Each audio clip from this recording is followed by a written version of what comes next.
Franklin County Commissioners meeting, October 11th, 2017.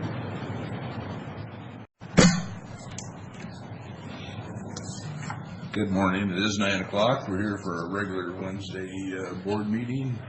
Commissioner Peck and myself. Commissioner Miller is out on personal business today. Keith, our administrator, Karen, our clerk, and we do have an audience this morning. But if you join me with the Pledge of Allegiance, please. I pledge allegiance to the flag of the United States of America and to the republic for which it stands, one nation under God, indivisible, with liberty and justice for all. Thank you. First item this morning is inter-budget transfer. We have Dan and Keith. I think there were some questions were asked.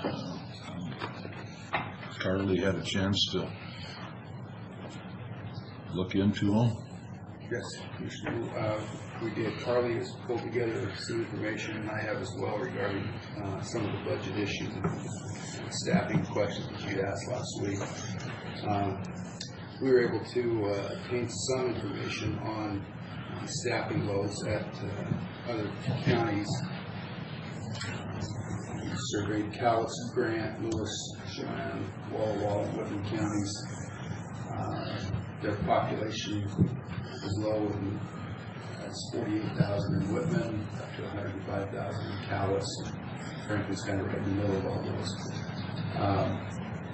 Looking at their caseload as of September 30th, also varies pretty much by population, but Lewis County seemed to have a very high number. And I've got a spreadsheet that kind of shows that information if you'd like to see the specifics or details of it. Another copy here. It kind of gives you an idea of where Franklin County is. It would suggest that we're not at an unreasonable level of staffing within the coroner's office, but it would be difficult to conclude that it's absolutely essential either. I think there's some judgment that needs to be made with regard to that. You asked last week about the budget regarding autopsies. That budget in our 2017 budget is $32,000. That's where Mr. Blaisdell was requesting a transfer from to his personnel line. And that has been constant at $32,000 for the past 4 years. In 2014, their actual expenditures were about $37,000, so they exceeded it in 2014. 2015, they were just under that, and I think they were about $17,000. Excuse me, Keith. What were they in 15? Actual 2015 was $31,578, so just under the $32,000. Okay, and 16? 16, actually,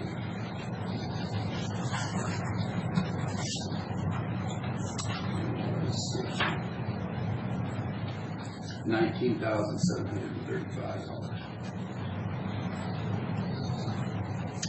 And then year to date for 17? $14,359.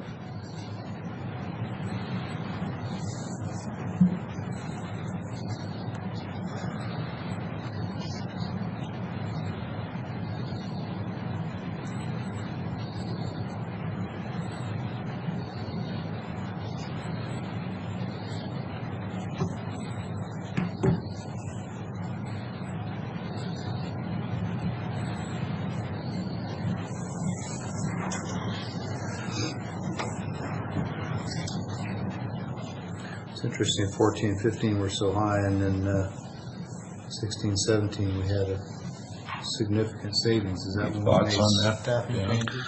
It's, it's just the luck of the draw. Sometimes we had, there's a lot of deaths that need autopsied, and other times there's not. We try to make intelligent decisions on which ones that we do, and we only do those that are necessary. Was there more deaths than in 15? that No. Kicked up that number?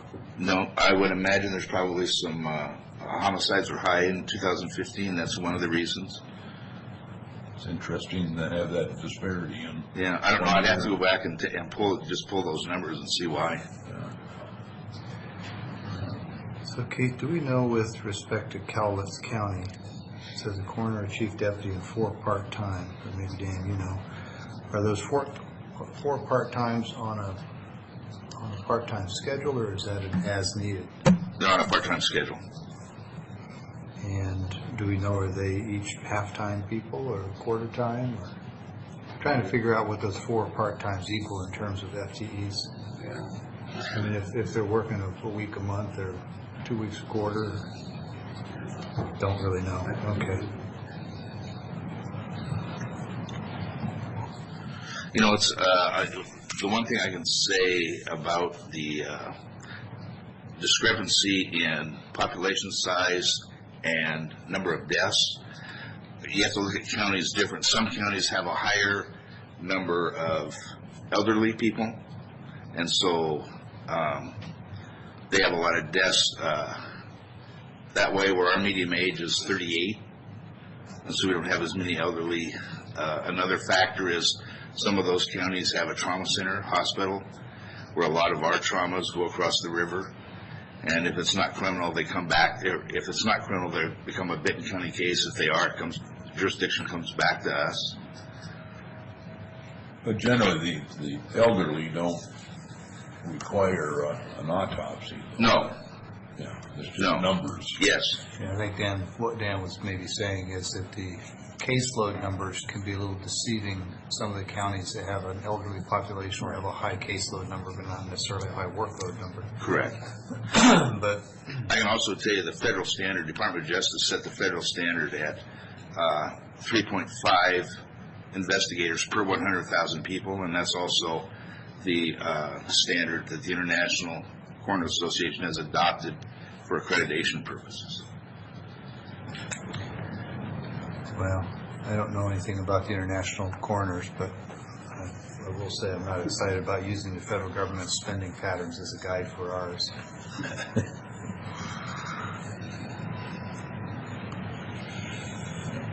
Okay, so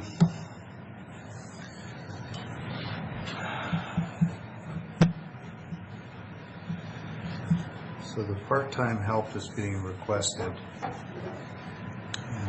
we currently have a coroner, a chief deputy, and 2 on-calls, and this part-time funding is for, we probably covered this last week and I forgot, it's not a third person, it's more time for one of the 2 part-times. Correct. Okay. Do we have any feel for how much time the 2 on-calls have done? And are they, let me rephrase that, do you have them scheduled the way you said you thought Cowlitz did them? Are those 2 on-calls on a regular schedule so we know how much of an FTE they represent? Yes, through this period, we've been using, they've been running about a week a month. So they're quarter time each. Yes. 2 of those would be 1/2 FTE.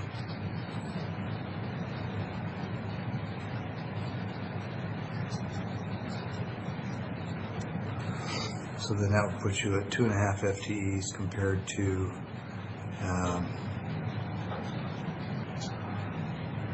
looks like a coroner. What is an investigator in Grant County? Is that essentially a part-time? No, Grant County has 2 full-time investigators plus the coroner. Yeah, well, I can see why it's apples and oranges in some of this data. They had 305 cases in Grant. They had 3 FTEs. We've got just slightly over half of that, and we've got 2.5. but there's some baseline staffing requirements to even have an office. It's not all, directly correlated to number of people or number of cases. If you want to look at those any further.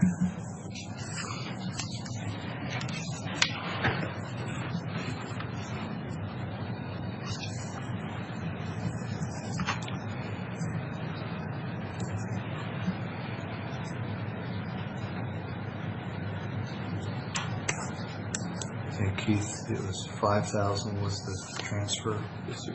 And so we're on track for a year like we were in 16, about 20,000. Yeah. Budgeted 37, is that 32. 32, that's right. We used 37 and 14. Right. So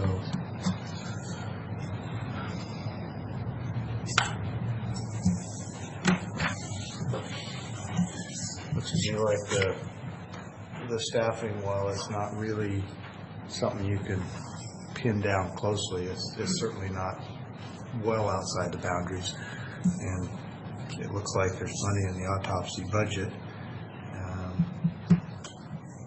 So I think my answers have been satisfied, or my questions have been satisfied.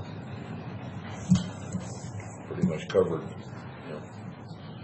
Like I say, my only dilemma is if you go over that, we're on the hook for autopsies, so no matter what happens to part-time. Yeah, but it's based on these numbers. If we were to straight line autopsy costs for this year, we would end up at 19,200 roughly on a 32,000 budget. So let's round it up to 20. That leaves a buffer of 12. That's using a straight line. Yeah. If we suddenly double the frequency, that puts us, still leaves us about 5,000 or 6,000, which is what you're asking for. So I think there's room in the budget line. And if we have concerns about staffing, I think we can take those up in more detail later. But for this question, I think I've got enough to say I can support it. Also, I would just add kind of a side note, you'd raised the concern about potential for having permanent impacts to the budget, having things put in the baseline. I've had Sherry pull together all of the amendments to the budget that we've made during this year. I've just got a spreadsheet that kind of covers that, so we'll have those for our budget meetings to ensure that any changes that were adopted during the year are considered in adopting our 2018 budget. all right. So every time we have a line come up for discussion where there's been a change to the baseline, you'll highlight that. Correct. Okay.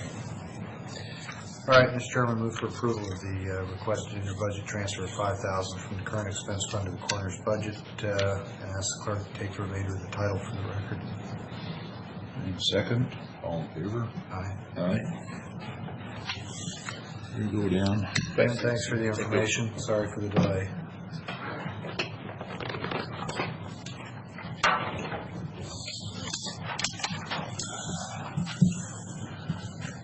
Matt, looks like you're up. You didn't bring Craig with you. I apologize for that. Yes, Mr. Well, you're putting his name on the workload. So.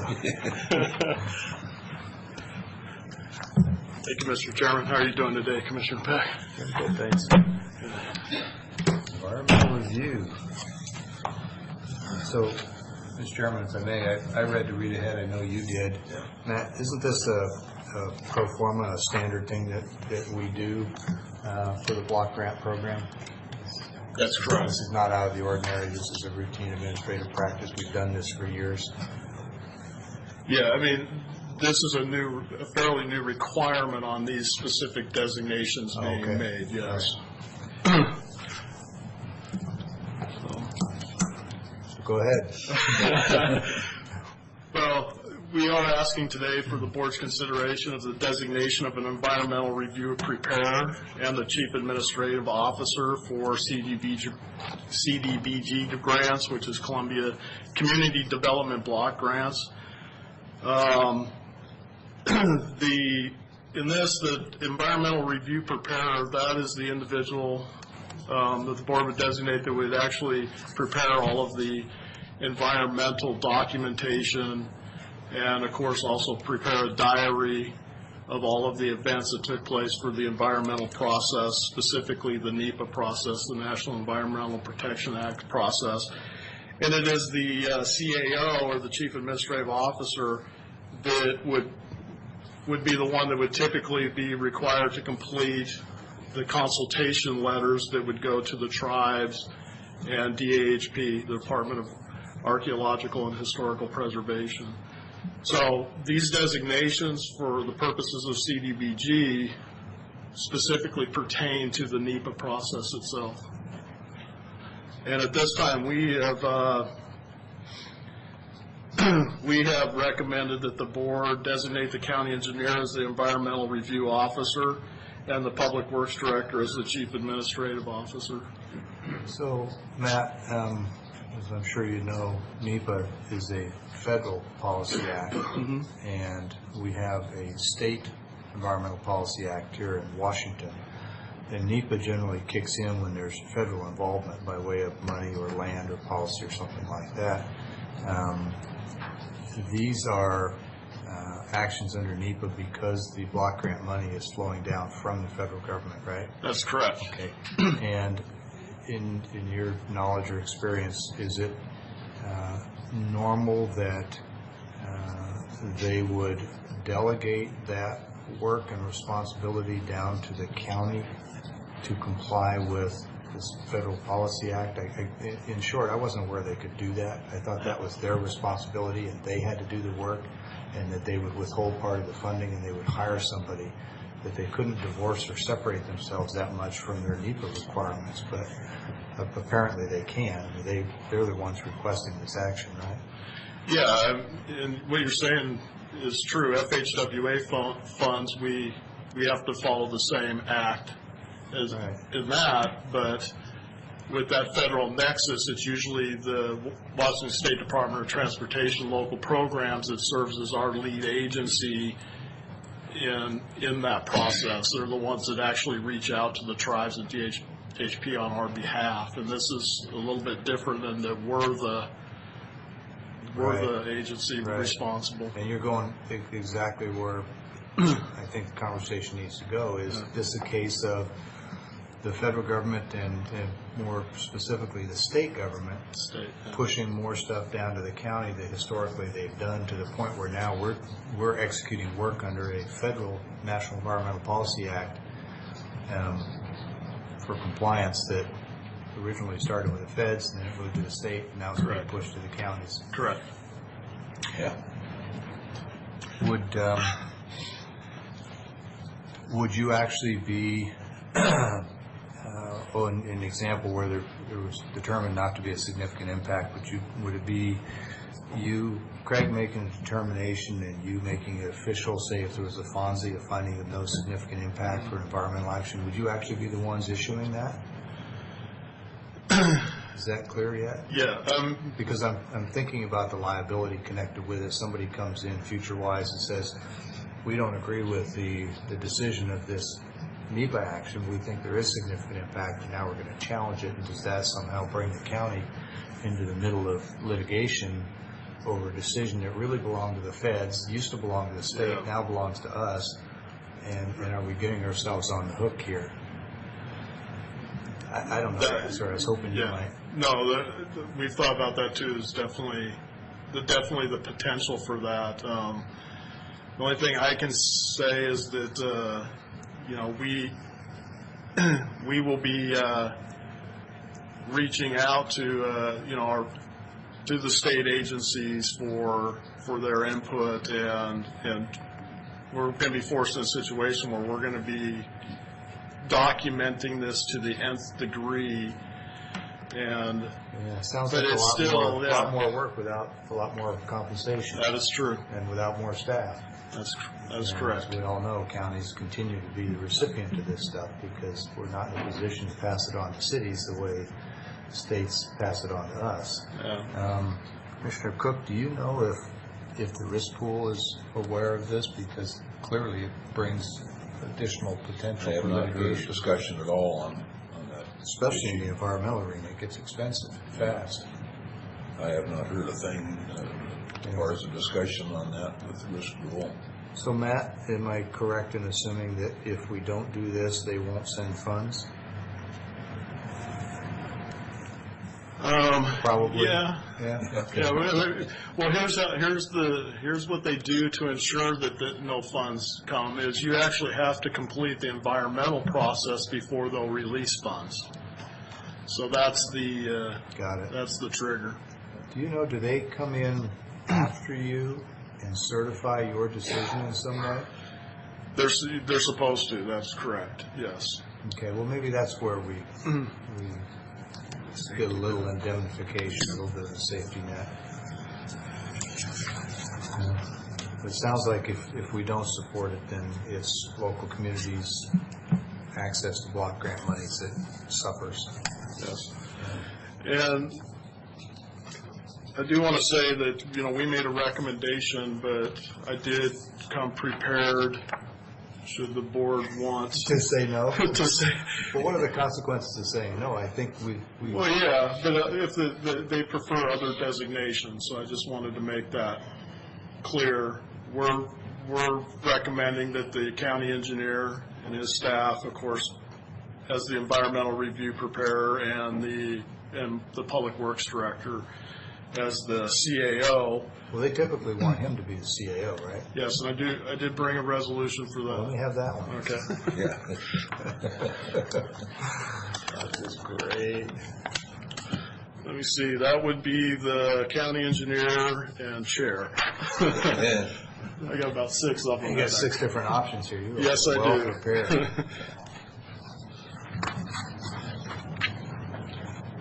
I wonder if they ask for that because it's the chair that can, well, the chair can't bind the county either. It has to be a majority of the board. Right.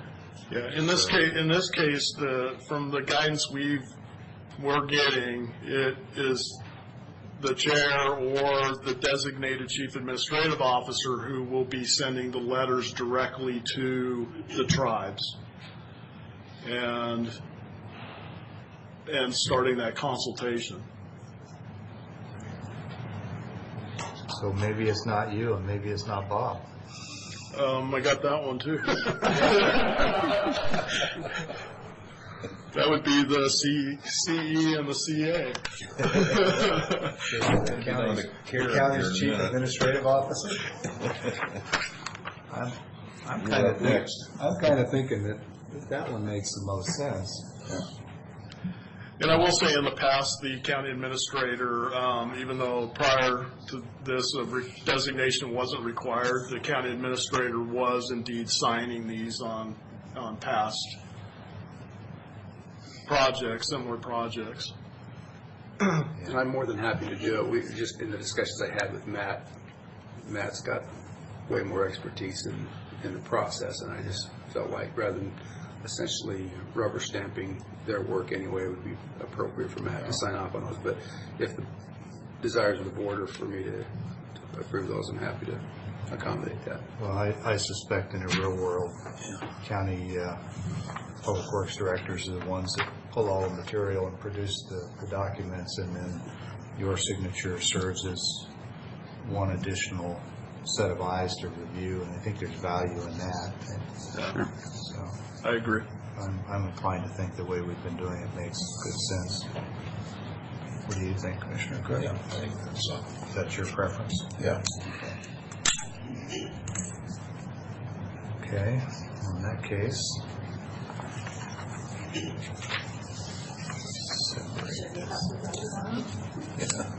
Give that one back to Karen. That's 307. Get that one. Okay.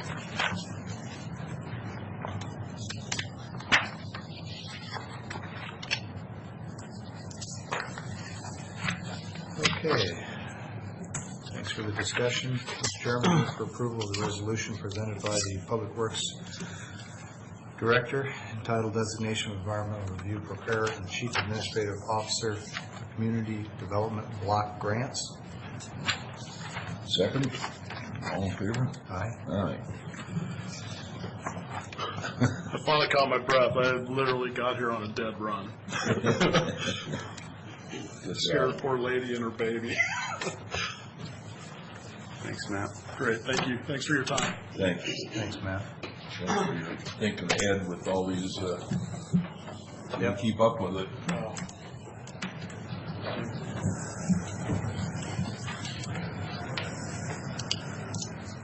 With that, Daryl, please come up and join us.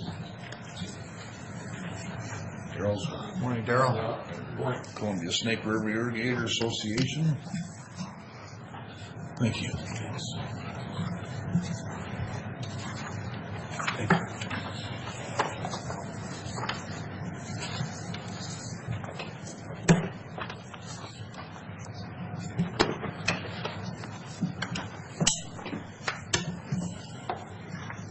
Daryl, if I may, I just wanted to kind of ask up front, is this an update presentation, or are you looking for the board to take some kind of action, just so that I can be listening for what it is you're here for? It is both. Okay. A status update. There have been some important events and confirmation of things we presented earlier to you, and then also a modification to the request. And the modification comes from discussion with Rick Miller, who came by the office a few weeks ago, and also from the Franklin Republicans. Michelle is here today and asked us to come and brief you folks again, as well as some others that we've talked to. Okay. For the record, my name is Daryl Olson. I'm a board representative for Columbia Snake River Irrigators Association. And we had previously briefed you on the association's attempt to derail 25 years of Columbia River biological opinion, ESA litigation. Columbia Snake is a defendant intervener in that lawsuit, and the lawsuit is somewhat pitted both sides of the region against each other.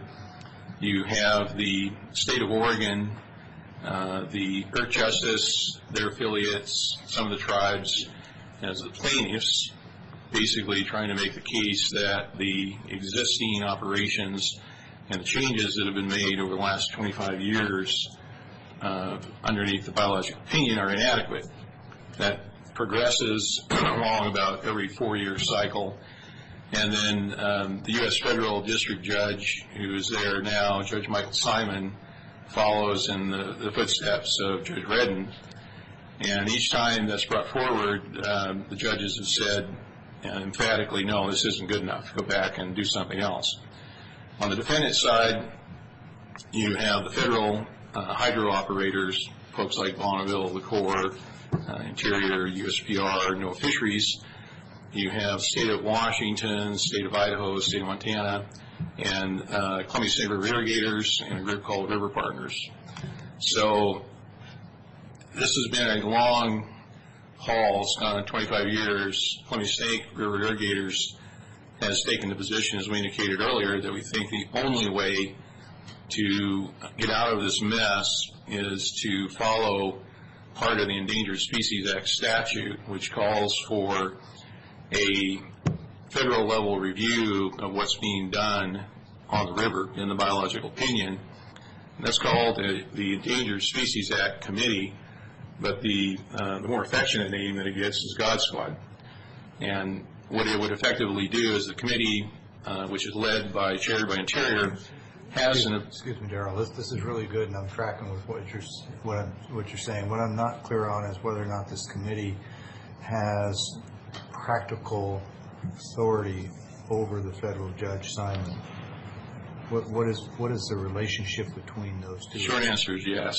They do. Okay. All right. And I'll even... I've gone to testify before that committee. I can even actually very succinctly explain that too, because that's actually one of the reasons why we've gone after that, because some of the questions that have come up have been, well, what's God Squad? And of course we say, well, that's actually part of the Endangered Species Act statute. It's actually there. We don't need new legislation. We don't need any new empower. We don't need another executive order. It's literally part of the statute. And it, underneath the statute, has direction to basically say we're going to grant an exemption to operations by the federal agencies, in this case, to be the operations of the hydro and water system, and we will determine what the mitigation plan looks like. Essentially what we're calling the biological opinion. Exemption to a federal judge's order. Pardon? So they can grant an exemption to compliance with a federal judge's order? They can override the current litigation because the litigation is challenging the adequacy of the biological opinion. I understand. Whereas, so you're willing to live under the BIOP, it's the litigation you want relief from? it's the current BIOP, the 2014 biological opinion. We would be willing to live underneath that. Okay. That's the fifth. Well, that's what I was getting at is, does that committee have the authority to override Judge Simon? And I'm thinking no, frankly. What I'm hearing you say is they have the ability to overcome the pending litigation, and you're willing to live under Simon's 2014 BIOP. Correct. Okay. It sounds like a slicing hairs, but I think it's a really critical point, because I don't think that they can overcome a federal judge's order, but the litigation piece, I can see the exemption. Yeah, and of course the judge is saying he doesn't like the biological opinion. What's different here, how I explain this is, I say, do you want the Endangered Species Act litigation on your chest, or do you want it pushing you from the back? What that means is, right now, we've got it on our chest. We're constantly fighting, is the biological opinion adequate? Whereas God Squad can come in and say, this is an exemption, and this is what the mitigation plan will look at, period. That's statute, black letter law. The judge has to follow that. So if you're going to now go in and litigate, and we don't doubt there could be litigation, or justice might come in again, but they'd have to do something kind of like what they did with when we had the forest issue going on in Oregon, and ESA, Forest Service was going to issue new permits. The predecessor, Earth Justice, came in and said, no, we're not going to allow that. The God Squad comes together, they put things together, they say, go ahead, we're going to issue these permits. And Earth Justice, or their predecessor at that time, could no longer litigate on the substance of things. They couldn't litigate on the substance of the mitigation plan. Okay, that ties it together. And so what they did is they said, well, you entered, we're going to litigate on a procedural basis. But what they litigated against was you had ex parte communications with the President of the United States. And of course that eventually didn't go very far. Good luck with that one. Yeah. Okay. So what has happened since we've had a chance to talk to you, and it is somewhat summarized in the top page of the media release, which covers a request for an evidentiary hearing that Columbia Snake River Irrigators made at the October 3rd status report hearing on the BIOP litigation. And what we did is we said to the judge, that was a status hearing on the BIOP litigation, not on the BIOP. which are kind of one and the same animal, but at any rate, Okay. we came in and we said, look, Judge, you're about ready to grant changes in the existing BIOP based on injunctive relief that Earth Justice and Oregon asked for. And we brought to your attention back in March that the operations that essentially the federal plaintiffs, Oregon and Fish Passage Center, even though Fish Passage Center is supposed to be a neutral entity, it's somewhat of a creature of Oregon, they came and prevented fish being put into the transportation program on the Lower Snake River in the spring of 2015 when it was apparent. It was readily acknowledgeable to any of the scientific community, management community, that you needed to get the fish out of the river. That's why we have the transportation program. They refused to do that, and as a result of that, only 13% of the run, both spring, summer, Chinook, and steelhead, was transported. There was delays, and it was over the objections of the PhDs from NOAA Fisheries, scientists who manage and evaluate the program. So we documented that. I previously gave to you, and I won't go through it now, but previously gave to you our request to the Inspector Generals for a formal inquiry on that. In that, Columbia Snake River Irrigators had hired Columbia Research, Inc., which is a forensic management review set of attorneys, basically, to review that decision. And so we were able to document authoritatively what happened, just the management of the decision-making in 2015. And that was provided to the AGs, has been provided to the judge, the regent, et cetera. In that research, was there anything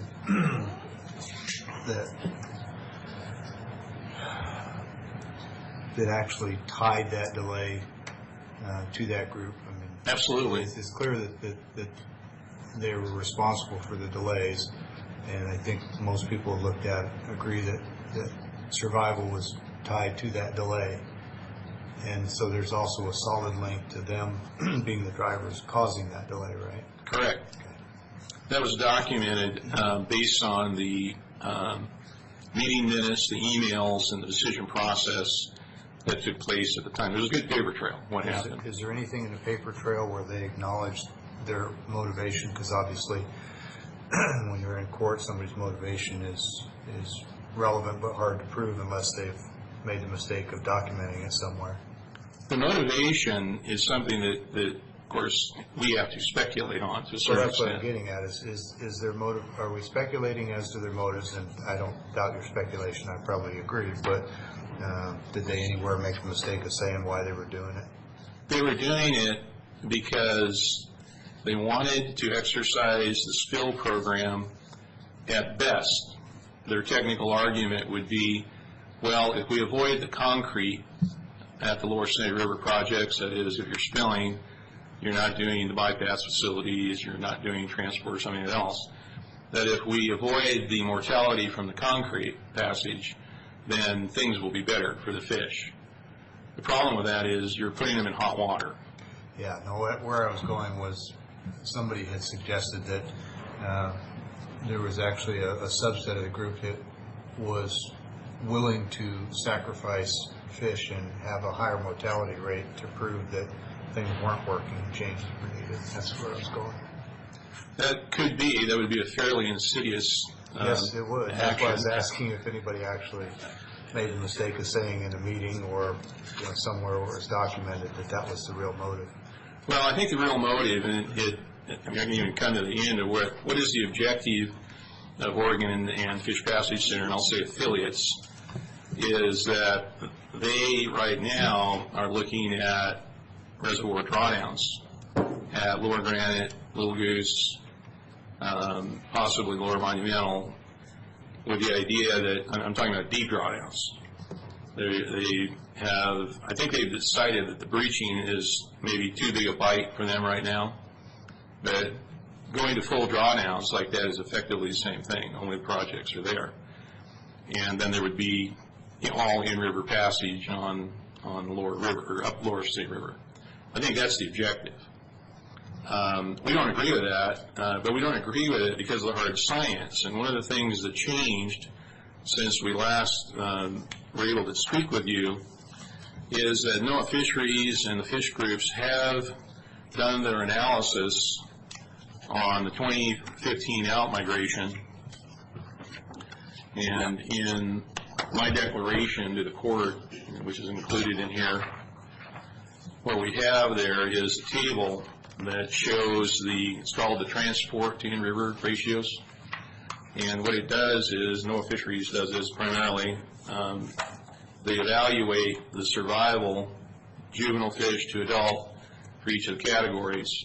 How do they distinguish populations? Are they, is it electronic tagging? Tagging. Okay. Tagging.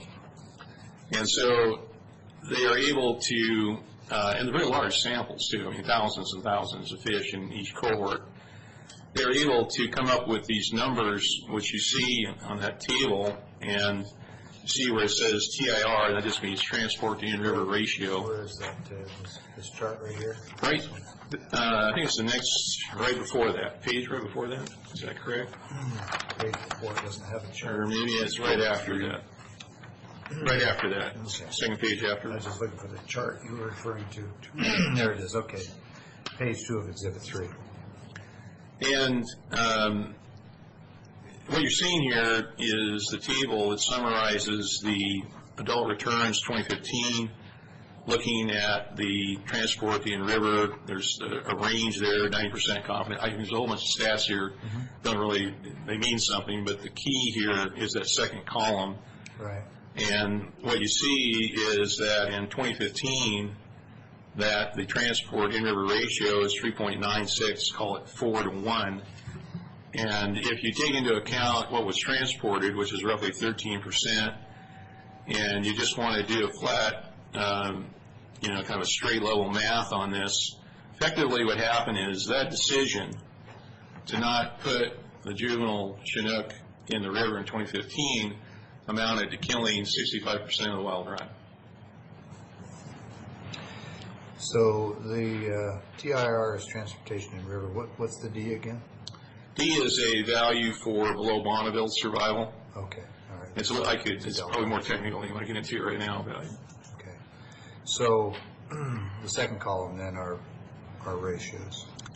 That's ratios, and this is no surprise because when you Is there anybody challenging causation versus correlation on these stats, or is there pretty much universal agreement that the impacts are from what we think they're from? No. There's nobody these numbers get chewed on to death, but when you're looking at numbers like 2001, which is what we had, 2015 was effectively a 2001 water year, very similar, low flows, high temperatures. And the 2001 number was like 9 to 1. The steelhead number, which is attached here, was like 27 to 1. And there's some differences in percentages of fish that are transported versus non, but they tend to correct for that when they do the TIR numbers. So it's not based on abundance. So these numbers will be reviewed, probably some more by NOAA Fisheries, and it may go up slightly. Certainly, when we look at steelhead numbers, which are still pending because of they're still out in the ocean, returns are not in yet, that we're going to see something probably like 8 to 1 on the steelhead. And as you know, you're just following the general press right now. We've got bad ocean conditions, but this was happening on top of bad ocean conditions. And steelhead returns up in Idaho right now are terrible. So the reason why we asked for the evidentiary hearing is to get this in front of Judge Simon explicitly. And so we went ahead, we did that, there's full motion, et cetera. You're sort of getting the Reader's Digest piece here of it. But we're not expecting the judge to rule in our favor. And by that I mean, we don't even think he's going to bother to look at this. And so at the hearing, he, of course, recognized the fact that we had filed the motion, and he, I think, expressed some irritation that we did that, and said, "Well, why are you doing this? Are we litigating again the transport?" And we said, "No, this is new evidence. This is new evidence since March. These are the hard fish numbers, and before the judge does something like put in place a new spill program, or even march down the road to something like deep drawdowns or anything else, he needs to be aware that if you don't have that transport program there, and you're looking at something like 2015 water conditions, which some scientists are saying that's going to become more common, you're going to end up killing fish because you don't have the transportation program, which is dependent on the dams." So he begrudgingly said that he wanted the other parties to provide briefing on this, and then he would rule at another time. So how this is, though, important to us, given that we fully intend the judge to rule against us, is that we believe that this further documents the need for God Squad, the need for Interior to come in and basically say, okay, enough is enough. We're going to come in now, we're going to do the federal agency, resource agency review, and we're going to make a decision whether or not we will exempt federal operations. In this case, we're asking for existing operations and what will be in the actual mitigation plan. So that's how we view its usefulness. We were, there was no doubt this was going to turn out this way. I mean, we're not the world's greatest fish scientists, but we can count, and we do know what the numbers have been. So our previous report to the court that there was a serious problem in 2015 has now been borne out by the empirical data. There's no question. What we're asking now... And there's no one challenging these data at this point. Fish Agency's data. No, I get that, and It'd be very hard to challenge. because when you come forward and you say we've got empirical evidence that what we've been doing historically is not working, it's not just a spot of data. It's a trend over multiple years. All the hard science is there. Everything is good, and so typically when that happens. And you've got a fairly strong case, then they start either challenging the actors or challenging the causation and saying it's not really causation. It's that these are weak fish coming out of the river on a bad, or the ocean with, poor food stocks or what. I'm not trying to argue the case, but you get where I'm going. Well, it's much easier if you're a biased U.S. federal judge and you just say, I don't need to look at this, and just push it line. Well, and that's why I was so interested in whether or not what authority the God Squad has with respect to Judge Simon as opposed to the litigation. I understand how they like this, but... He would, as I said, the current litigation would be rendered moot. It doesn't mean someone can't come in and litigate, but the issue of the exemptions, black letter law, and the issue of the Secretary of Interior gets to decide what's in the mitigation plan, period. That's black letter law. And even the last Secretary of the Interior committed on the record to following best available science. So. Well, they've been doing that for decades, but... So you get my point. Yeah. We actually have one who might.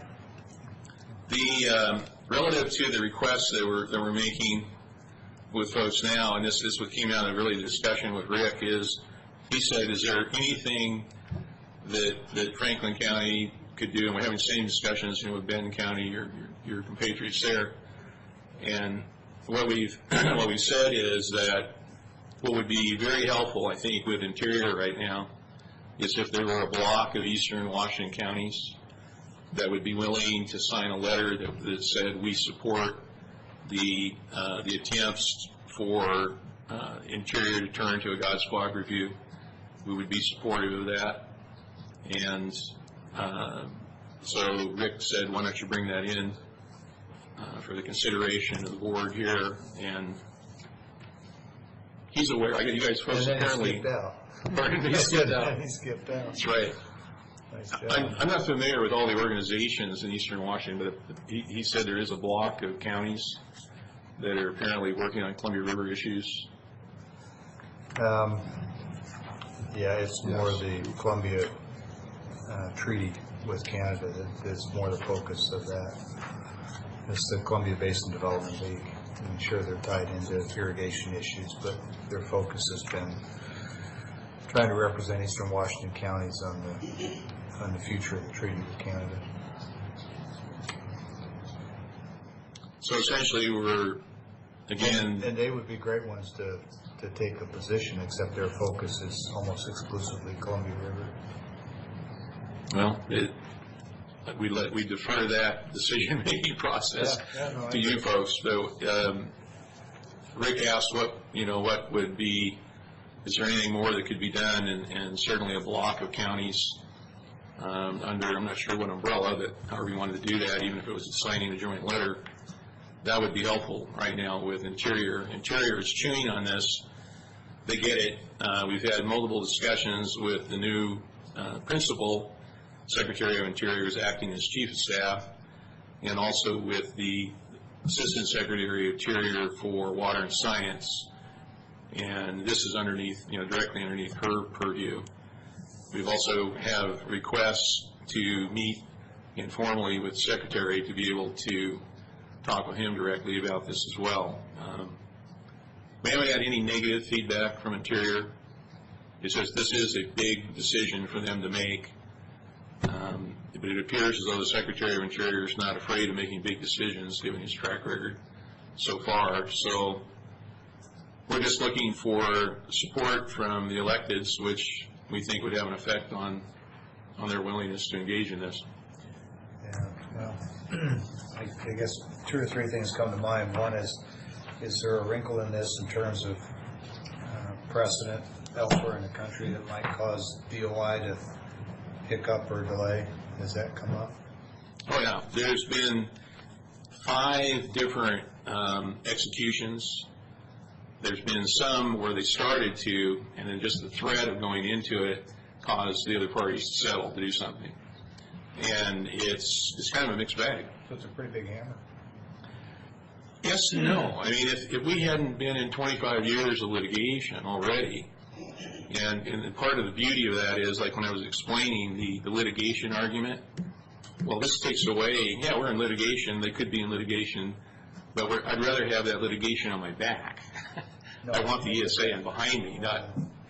And the other part of it is that this is sort of fun in some respects, is when they look at the application for the exemption, which they draw up themselves, Interior could draw it up themselves, there's always this question of, well, we're doing this because we don't think there are any more reasonable and prudent alternatives that we can pursue right now. And that's always bothered the agencies when we've had discussions, say, with NOAA Fisheries, because they believe, well, no, our existing reasonable and prudent alternatives suffice. This is good enough. You haven't given it enough time to prove itself. Well, the easy argument to that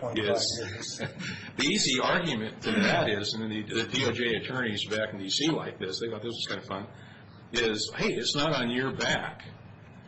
It's not on Interior's back, it's not on Bonneville, it's not on that. All you have to do is write a paragraph and saying, well, here's everything we've done, but this guy over here, Judge Simon, says we don't have reasonable and prudent alternatives. He's the one that's making that call, not us.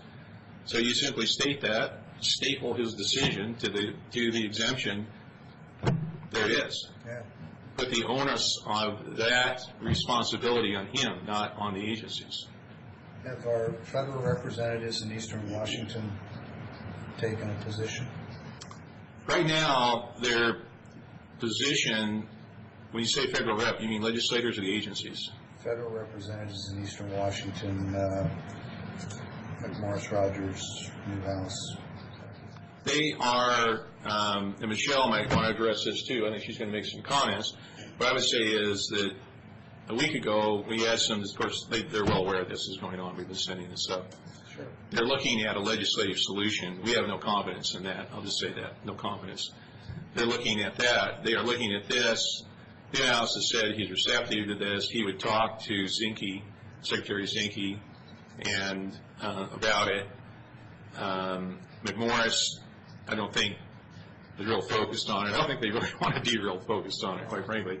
Well, Newhouse is on resources, isn't it? Correct. Subcommittee. Yeah, he could, and he probably will. I think he'll talk to Zinke about it. What I'm kind of leading up to is I think maybe a collection of Eastern Washington County voices might be more persuasive directed to those individuals or to those individuals as well. I agree. It's a real short walk, though, between their offices and Department of Interior in D.C. It's pretty easy to go over there and say something. Our biggest concern right now is the timing of things. And we view this, we being Columbia Snake River irrigators, although some of the folks in Idaho share our opinion, and we've talked to Idaho, quite frankly, we really like the Idaho governor to jump on this. It's their fish, by the way. Oregon is killing their fish. So our concern is that if we get into this environmental impact statement process, and this is a really mean process. It's $40 million. That's what the Corps has put the price tag on it. You've got 20, 30 committees that are each looking at every fragment of the environmental impact statement, you have an army of bureaucrats, NGOs, tribes, et cetera, all there. You've got Oregon, state of Oregon, already opposed to, we know where they want to go. This is not going to work well. We're not going to come out of that landing on our feet. And so we view we have an event horizon that if we don't have Interior ready to take action, say by March of April of next year, that EIS process is going to be underway, and the dark gravitational pull on the politics and on the policy will be such that we won't be able to get out of it. And at that point, our perspective is you're going to see drawdowns, steep drawdowns on Lower Granite, Little Goose, possibly Lower Monumental. There'll be a fight over Ice Harbor because the irrigators are there because they need the peaking power. There'll be a big fight on John Day Pool because the state of Oregon has always wanted to draw down John Day Pool, the minimum operating pool, as opposed to irrigation levels. There will be a ton more money thrown at the agencies and the tribes for, quote, habitat, like in $100 to $200 million a year more Bonneville money. That's what we can see. And so we don't have this something in hand by March or April. We're viewing it as we've lost the fight.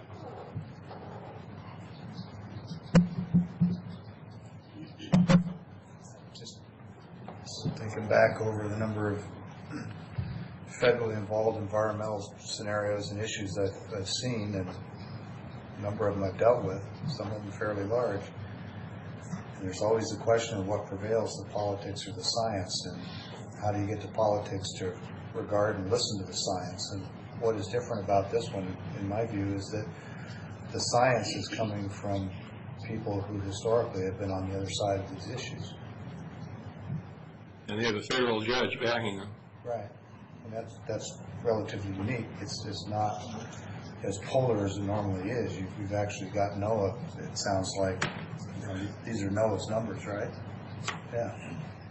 Lamont Lake scientists aren't happy with what's going on. Yeah. But they don't make the decisions. Right.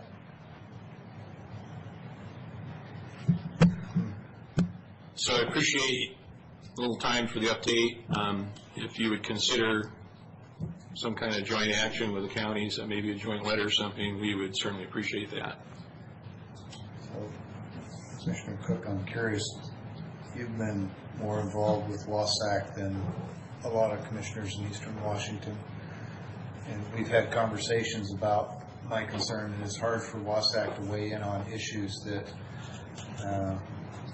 aren't an easy support for all 39 counties. Counties on the west side versus the east side, sometimes their interests differ.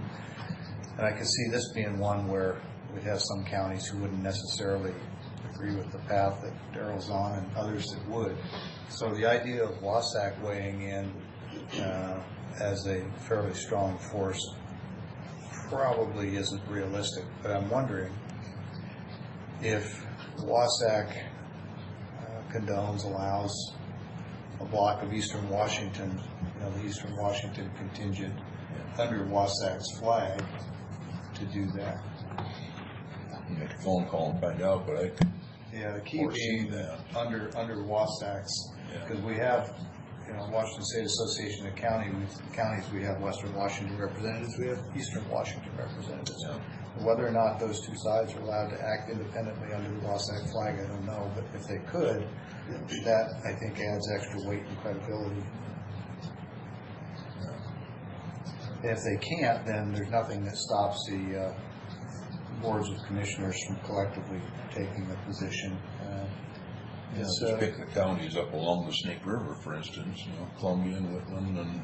Well, I was going to say, time is short, but there might be an opportunity to pick a central county and invite boards or representatives from all the counties to come meet and hear a more detailed, even a day-long presentation to really get up to speed. I think Michelle is going to maybe comment on that too, about Franklin County Republicans have seemed to grasp the gravity of this situation pretty well, and I think they might be able to help facilitate that. Well, we've got a few minutes left. Michelle, do you have a comment to send? Do I need to state my name and address? Okay. Just All right. tell us who you are, please. Michelle Andrews, Pasco, Washington, a state committee woman for Franklin County Republicans. Daryl came and gave a presentation, and I looked at it and picked up his binder and studied it and began a conversation. And the more I learned as a citizen, the more concerned I became. I did reach out to Derek Flint, who is Newhouse's representative to our meetings, and told him I really would like to have a conference call about this, and continue to listen to his presentations. I did call the Franklin County PUD because Karen Miller already moved in Benton County to start putting together supporting statistics and a letter, and I did ask Roger Wright and another commissioner to allow Daryl to come, and I sat in with him, and he presented to them, and they are busy working. When I extended the invitation to Rick Miller, who is working on Columbia River, I understand the two different rivers and the different issues, but from a citizen's perspective, precedents get set somewhere and then it overflows. And as I listened to the presentations and the reactions by the PUD, barge traffic, this has a tremendous impact either way this decision goes on our communities. So Newhouse did have a conference call. Many people were availed to it. Rick was traveling, but he did catch it. Tim Neese tried to catch it, but he was traveling, and cell interference prohibited it. Bill Berkman, who I talked to, the Benton County Republicans, he's the chair there, also listened to that conversation. And Newhouse said he would like to work with us. We acknowledge that he is working on the legislative side. We also acknowledge where the legislation is at this point, and it's in committee. It's on the docket for next week, but then you've got to move everything through committee to a vote and then Senate. And my concern is the same concern that Daryl has. We don't have a lot of time. Another EIS, as he said, is not going to help. And I have talked to Kathy McMorris Rogers' aide, Andrew, and he's from Pullman. He understands the issues very well. And again, complimented him on all their tries to put it on the rider for the appropriations bill and everything else. But we ask that they also consider talking and recommending us to Ryan Zinke's office. What I've asked is, and I have ascertained the email addresses of Trav Nasek, the Assistant Secretary of Overwater and Science, and I've asked everyone to prepare their data and start sending it as support for this request. We're not asking you to say, I want you to pull the God Squad. We're asking for you to support Daryl's request for consideration. And that's what I'm asking you as county commissioners, upon Rick Miller's recommendation, to do that, and also to reach across the river. I have put a request to Tom File to come and revisit this issue and have the same discussion there. And I did visit, because Tim Neese said he worked with Keith Johnson, that they do come together and look at things that need to be done, that they were pulling together the port, Randy Hayden and other folks together on important issues.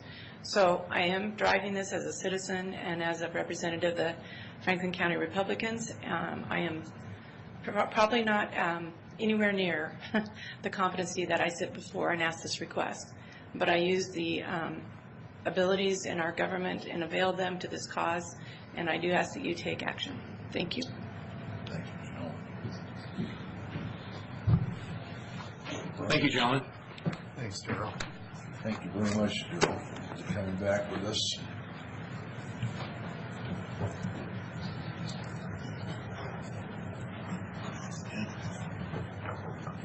Any further questions? No. Follow up on this outside the meeting. All right. Thank you. With that, we'll go into our employee benefits presentation. Hello, Dan. Morning, Commissioners. Good morning. Do you have a card? That's what it's on here. Get this pulled up here.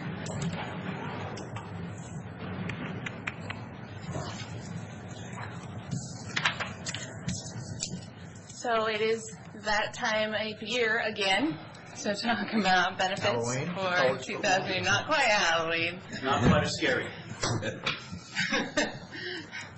Well, pretty scary last year. It can be. I'm sure this year you're going to bring us increased benefits at lower rates, so nothing to be afraid of. How do I do this? Technical difficulties here. View. View? What's wrong with that? And Slideshow? slideshow. There you go. Amateur hour. But for the record, I have Mr. Dave Will here with me from Conover, our benefits broker, and he is going to present some information on options for 2018 benefits. Then we've got some additional employee feedback information after that. And I'll answer any questions that you have. What you have in front of you on the screen here is a modified version of what was presented to the benefit committee. We tried to take out a lot of unnecessary data, just because I know you don't like that. Who are you talking to? Talking to Mr. Miller. We like so, data. The more the better. So page 2, this just shows the various carriers we went to get quotes from. This is a renewal summary. This is where we took some of the... So Dave, can we back up already? I know we had a long conversation. We're a little bit behind, but this is high on the scale of importance. So a little extra time, please, just to make sure we're getting everything that's on these slides.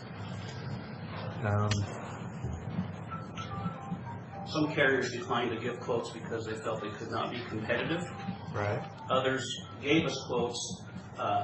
For example, United Healthcare, they were not even close, so we didn't bother putting them on the spreadsheet. Right.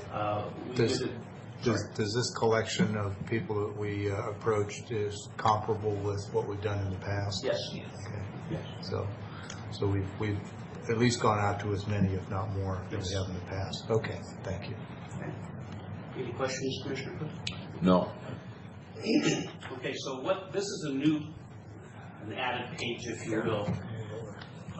Let's see if I can figure this thing out. So on I have it broken down between medical, your dental, and your Willamette Dental on this page.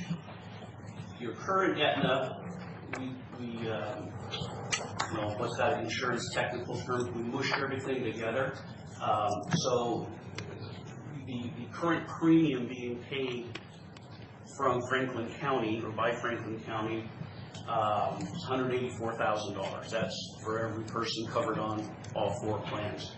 The renewal from Aetna came in at a 22% rate increase, which, if everybody stayed on the same plan, totals a little over $224,000. Did they speak to that as in claims history? Yes. Yeah. And we shared this information with the benefit committee. Okay. They had that opinion because they don't pay their claims. There's been some challenges with Aetna.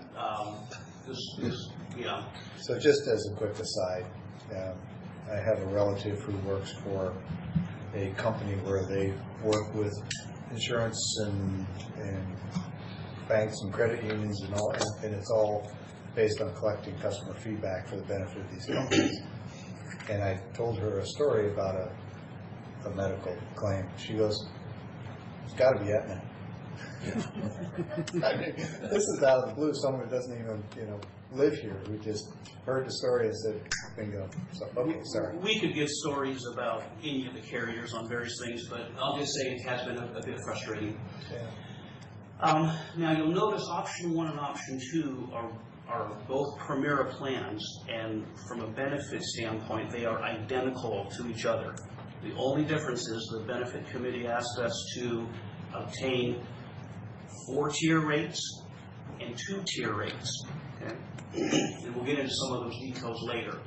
And just based on how the demographics of your group work out, the 4-tier rates would be a slight negative change from your current rates, and then the 2-tier would be even a little bit less. Okay? The other little thing here, it's a big thing actually, is if you were to move to Primera Medical and add Primera Dental, an additional 1% comes off the Primera Medical rates. So these are the 2 options really that the committee focused on, and I have a page at the very end that kind of wraps up what their recommendations are.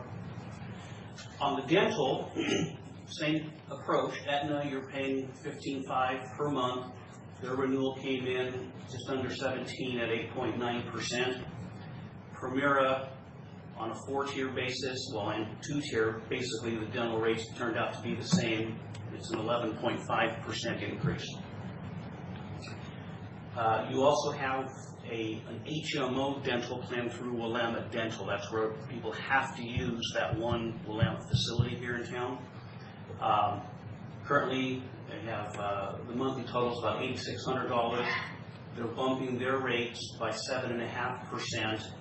And then we also presented an option that would increase the office copay and increase the employee's copay for orthodontia, and that knocked about 4% off the rate. Okay. Any questions on that page?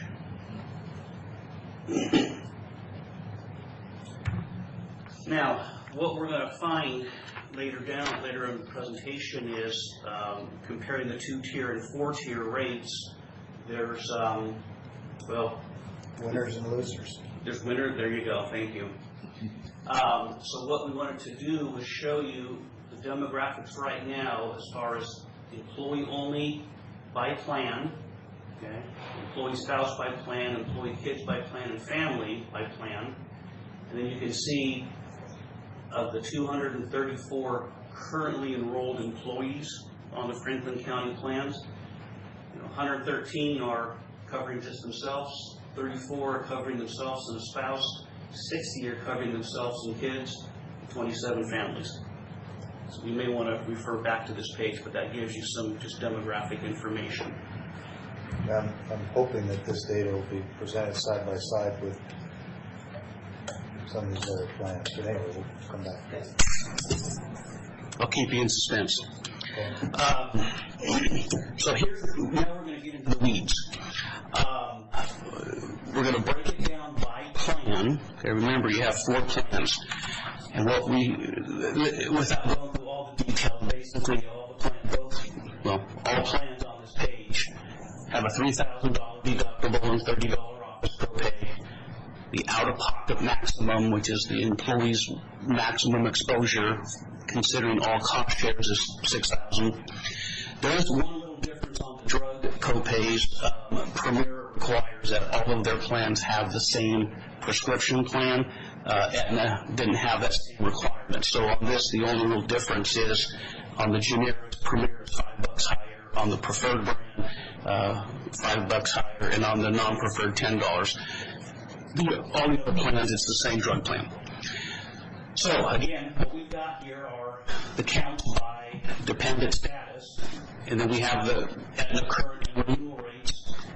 Then we have the Primera. Remember, this is the 4th tier, so you can see the rates are pretty close to the same for the employee on the 4 tier, but on the employee only on the 2 tier it drops. Okay. So there's option 1 is the 4 tier. Option 1 is 4 tier. Option 2 is 2 tier. Okay. So for employee only on this particular plan, employee only, they are the winners, or at least for starters. You look at Let's back up for just a second. I want Okay. to make sure we really absorb this. So who did you say are the winners? The employees? Well, so I'm just going by line here. So right now, the employee is paying $460 a month. If you look at Primera on a 4 tier, pretty close to the same price. Right. But Primera on a 2 tier, the rate drops. Yeah. Okay. And let me say this. The benefit committee was unanimous in choosing or recommending to go with Primera. They were not unanimous on recommending a 2-tier versus a 4-tier. The reason you lost me, and I know it wasn't intentional, but you were pointing at the current Aetna premium, and then you skipped over to option 1 as if we were comparing 459 to 460. Right. In fact, we're not. We're comparing 561 to 460, correct? Well, actually, we're not going to get Aetna at 459 again. Right. Because this is the renewal, and there's no interest in staying with Aetna from. Okay. So what I'm trying to do here is show compared to what the employees have been paying this past year. Okay. So, the employee spouse, you can see they're currently paying $1,035. Pretty doggone close. On the 4th tier, it drops just a little bit, so not too much different from what they're paying now. And using Commissioner Peck's terminology, here's where the loser is. The 17 employee with children, they're paying $805 a month, pretty much same with Premier on a 4th tier, but on a 2-tier basis, everybody who is not employee only pays the same rate. Yeah, and then the option 1, the money is coming from the employee only side. Okay. And then you can see the families, 1380, roughly the same with Premier, but they would be a winner as well, because their rates would drop noticeably.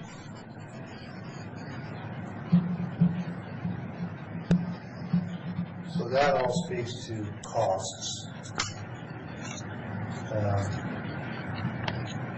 Did the committee have anything to offer with respect to quality? And being careful not to define what quality means, but it's everything other than the premium amount. Yes, the Premier plans are as close to what Aetna does as far as things like internal limits, chiropractic limitations, mental health limitations, things like that. Access to care, access Yes. to providers, Yes. timeliness of care. those Yes. kind of things. Yes. So while it may not be Red Delicious, the Red Delicious is still apples and apples. Yes. Yes.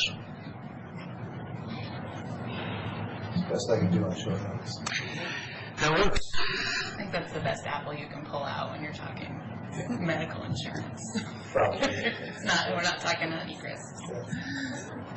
No cosmic risk. No. Okay, I'm going to move on because I'm not a guy. And On the family line, okay, I changed pages, so yeah, on the family line. I believe you were given this information. Okay, so yeah. Okay. So you're going to see a similar theme. along with a whole bunch of other stuff in today's meeting, so. Yeah. We're going to say this is the most important? So I don't think I said that. I said it was important. I'm looking at it, it could be 14,077, juvenile standing right now at Daryl's school. Yeah. Okay, so this is the middle plan, and all the plans have the same $1,500 deductible, $30 office copay, $4,000 out of pocket max, and the same drug. So we're talking, apples to apples. Go back one slide again. Okay. Go down forward, okay. So, current rates, you can see, and it's going to be a similar theme. The employee-only rates at $493 and change.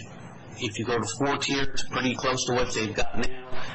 The employee-only rate drops on the 2 tier. Okay, and then employee spouse, pretty close to the same. Okay, between 2 and 4 tier. But again, the employee with kids.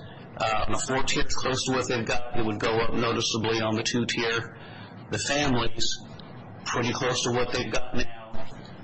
On the 4 tier, drops.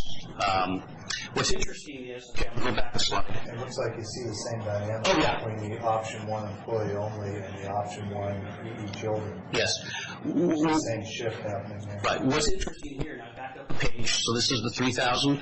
The 4 tier is coming in right about where you are now. The 2 tier is a 4% reduction when you add up all the rates for all the different people in the various classes. But on the 1,500, the 2 tier is actually more expensive than the 4 tier. And then we'll go to the 750 plan. You can see this is the one that's the most heavily populated, 84 folks. On a 4 tier, the current rate for employee only is $532. Hey, Dave, do me a favor. Yes. Just go back 2 slides. Okay. One more. Okay, now forward. And another one. And another one. Okay, thanks. Okay. I was just looking for ratios between the population sizes. Yes. Because this may be the most populated, but if it was only the most populous by 2 people, it wouldn't be relevant. But it's about 25%. Yes. Or 30%. Right. And then on the 750 deductible, again, the floor tier is very close to what they're being charged right now. Works out to be about a 1% reduction. And then the 2-tier, again, same thing. Lower rate for the employee only, about the same for the employee spouse, noticeably higher for the employee with kids, and noticeably less for the families.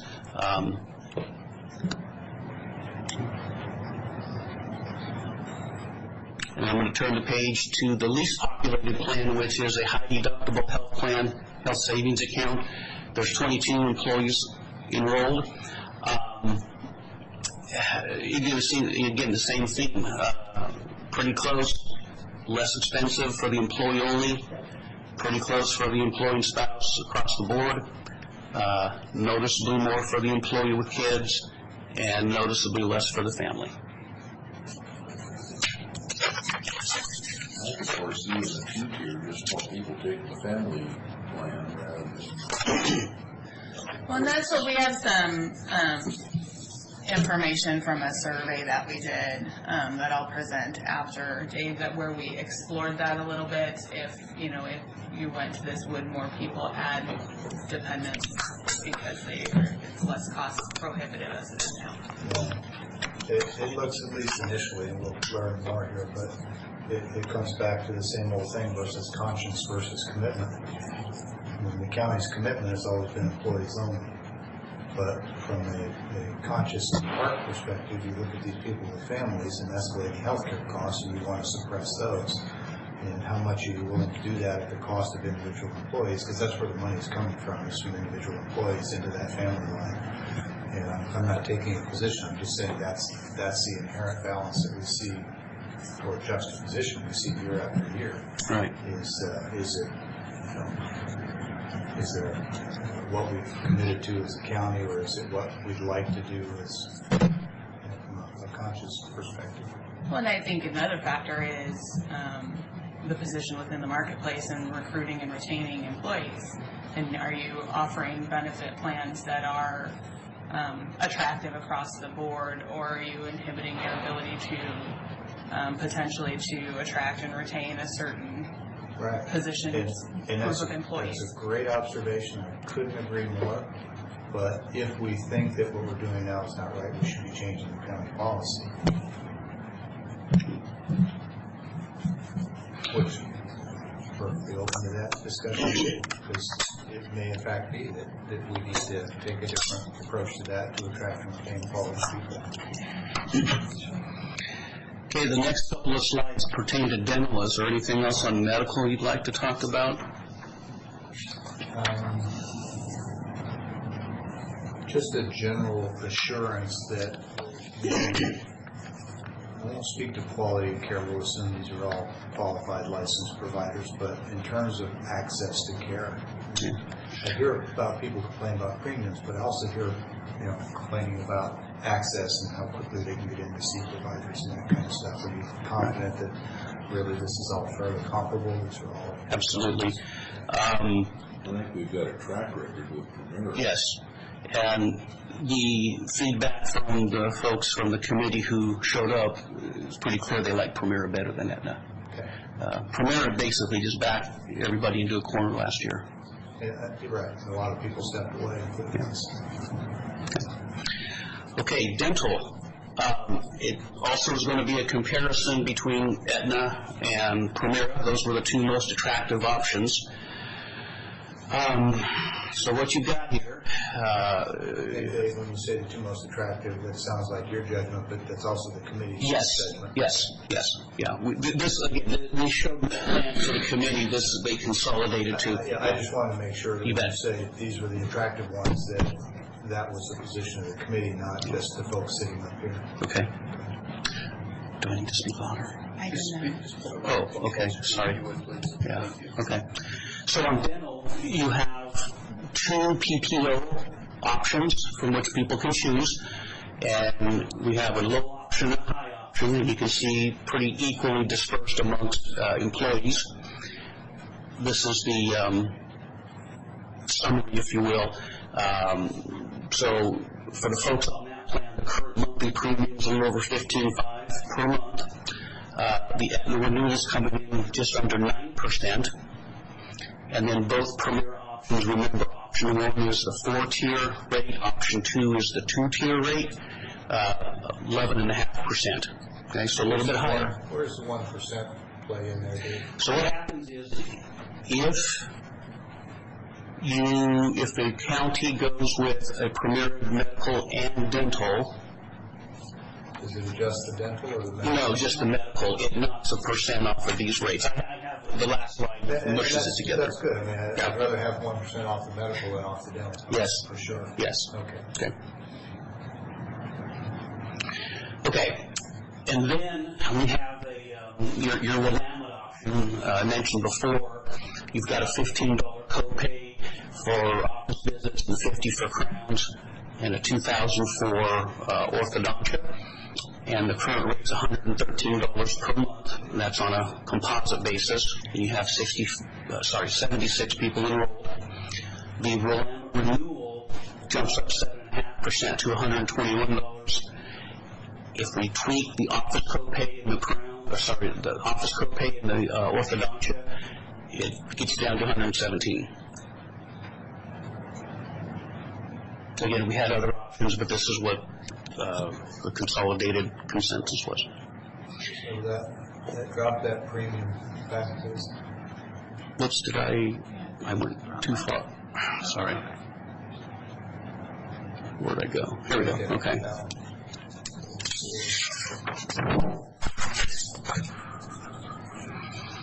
Okay. Yeah, so if you're tweaking that orthodontia, it's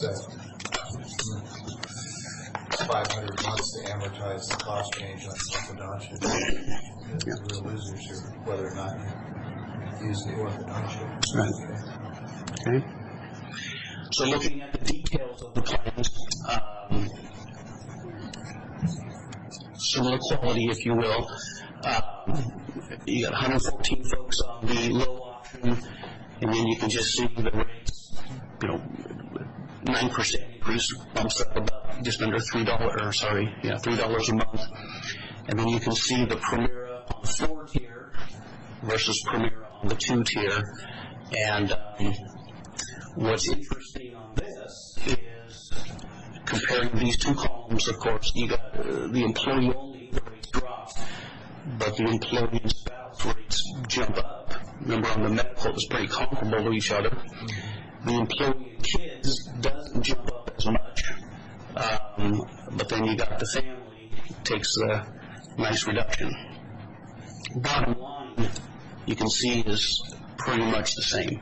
So, looking at options 1 and 2, comparing the employee only to the family line, in the medical plans, we were seeing that when the family line benefited the employee line, employee only, cost more.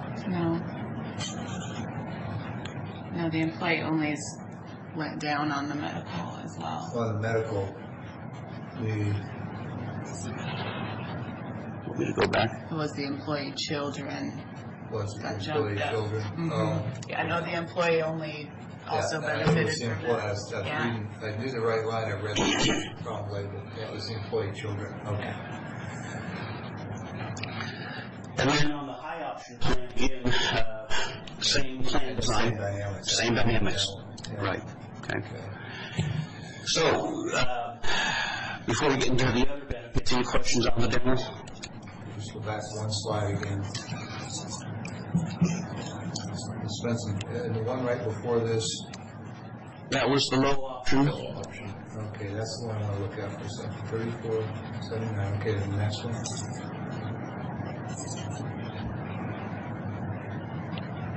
Okay, thanks.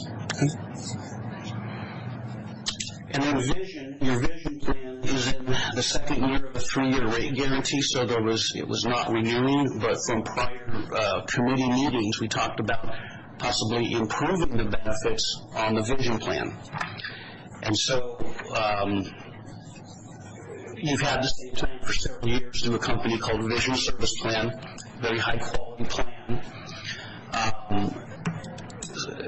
Just a quick summary, there's no copay on the exams, a $20 copay on any hardware. Exams are covered in in full, lenses are covered in full up to their, I'll use the term allowed amount. And then contact lenses and frames have a $130 a year allowance. The benefits also include coverage for anti-reflective coating and a scratch-resistant coating. And again, you're in the second year of a 3-year rate guarantee. The enhancements we looked at were beefing up the progressive lens benefit. Right now on the plan, if the person needs bifocals and they get the line bifocals, the plan does just well. If they want the no line bifocals, there are some out-of-pocket costs. So this benefit would go towards giving a richer benefit for the no line bifocals. We looked at, the tints and then increasing the lens and frame allowances. I'll just kind of cut to the chase here. The recommendation that we'll see a couple slides down is they want to just leave the vision plan alone without any of the enhancements. But we did just, look at the possibility. So, okay. Is that an option to individuals? No, or is that all or none. one or all? Right. And I should have said on the medical and dental with Primera, the 2-tier versus the 4-tier, it has to be all, 4-tier on both medical and dental or 2-tier on medical and dental. We can't mix that up. Life and disability, no changes. Looking at rates or benefits. And same with the voluntary, everything just stays the same. There was no increases. It's been a very, very stable program. So here's the page I wanted to get to. So currently, if we take all the benefits right now and take the monthly total, the Aetna medical, the Aetna dental, the VSP, and so on and so forth, the monthly premium for every person covered in Franklin County's plans is just under $216,000 a month. If you say, let's just let everything renew as is, that jumps up to a net 19.7%. Okay? So here's what the committee recommendations are. And again, it was unanimous on the carriers, but it was not unanimous on the 2-tier versus 4-tier. So if option 1, if you say, well, let's do the medical with Primera on a 4-tier, dental on both high and low on a 4-tier, they want to go with the alternate dilemma plan, which is increasing the co-pays on the office visits and orthodontia, leave the vision alone, and leave the life LTD and EAP alone. The total premium, this assumes everybody who stays on the same plan in the same category, turns out to be a little over 0.5% net increase. Now, if you combine the medical and dental with Primera, as this recommendation does, with that Primera discount, it takes the net increase from a 0.5% increase to a minus 0.1%. So it keeps the rates pretty doggone close to what you are. Okay? And it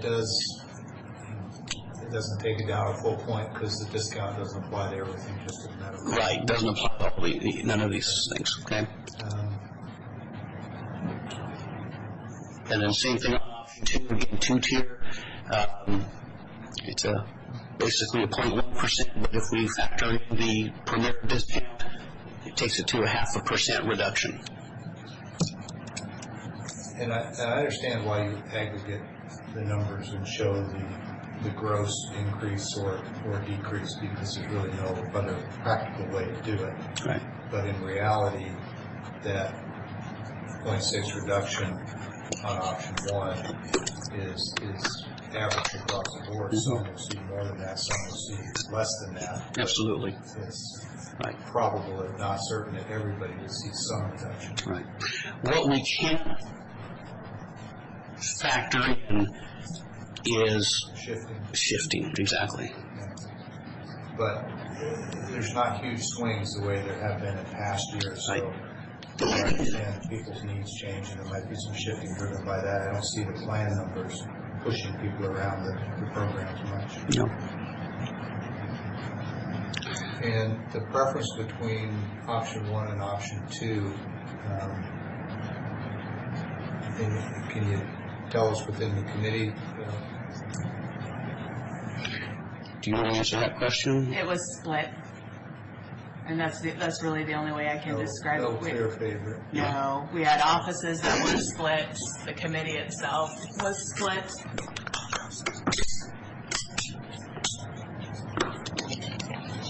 How many people on the committee? There's at least one representative from every office and bargaining unit. I don't know total number was. You know, how many are on the committee? It was 28. 28. And did you have generally 25, 28 people show up, or was it a 28-member committee with 3 people showing up the way it is with county commissioners? No, it was that's who shows up, and Eric did a great job of reaching out to offices and units to make sure we had good representation. And I mean, I've only been here for 3 years, but in my time, this was the most, the largest committee. Yeah, absolutely. Maybe 20 people, 25, 15? It was every seat was full, both committee meetings. Okay. That's important to me. Yes.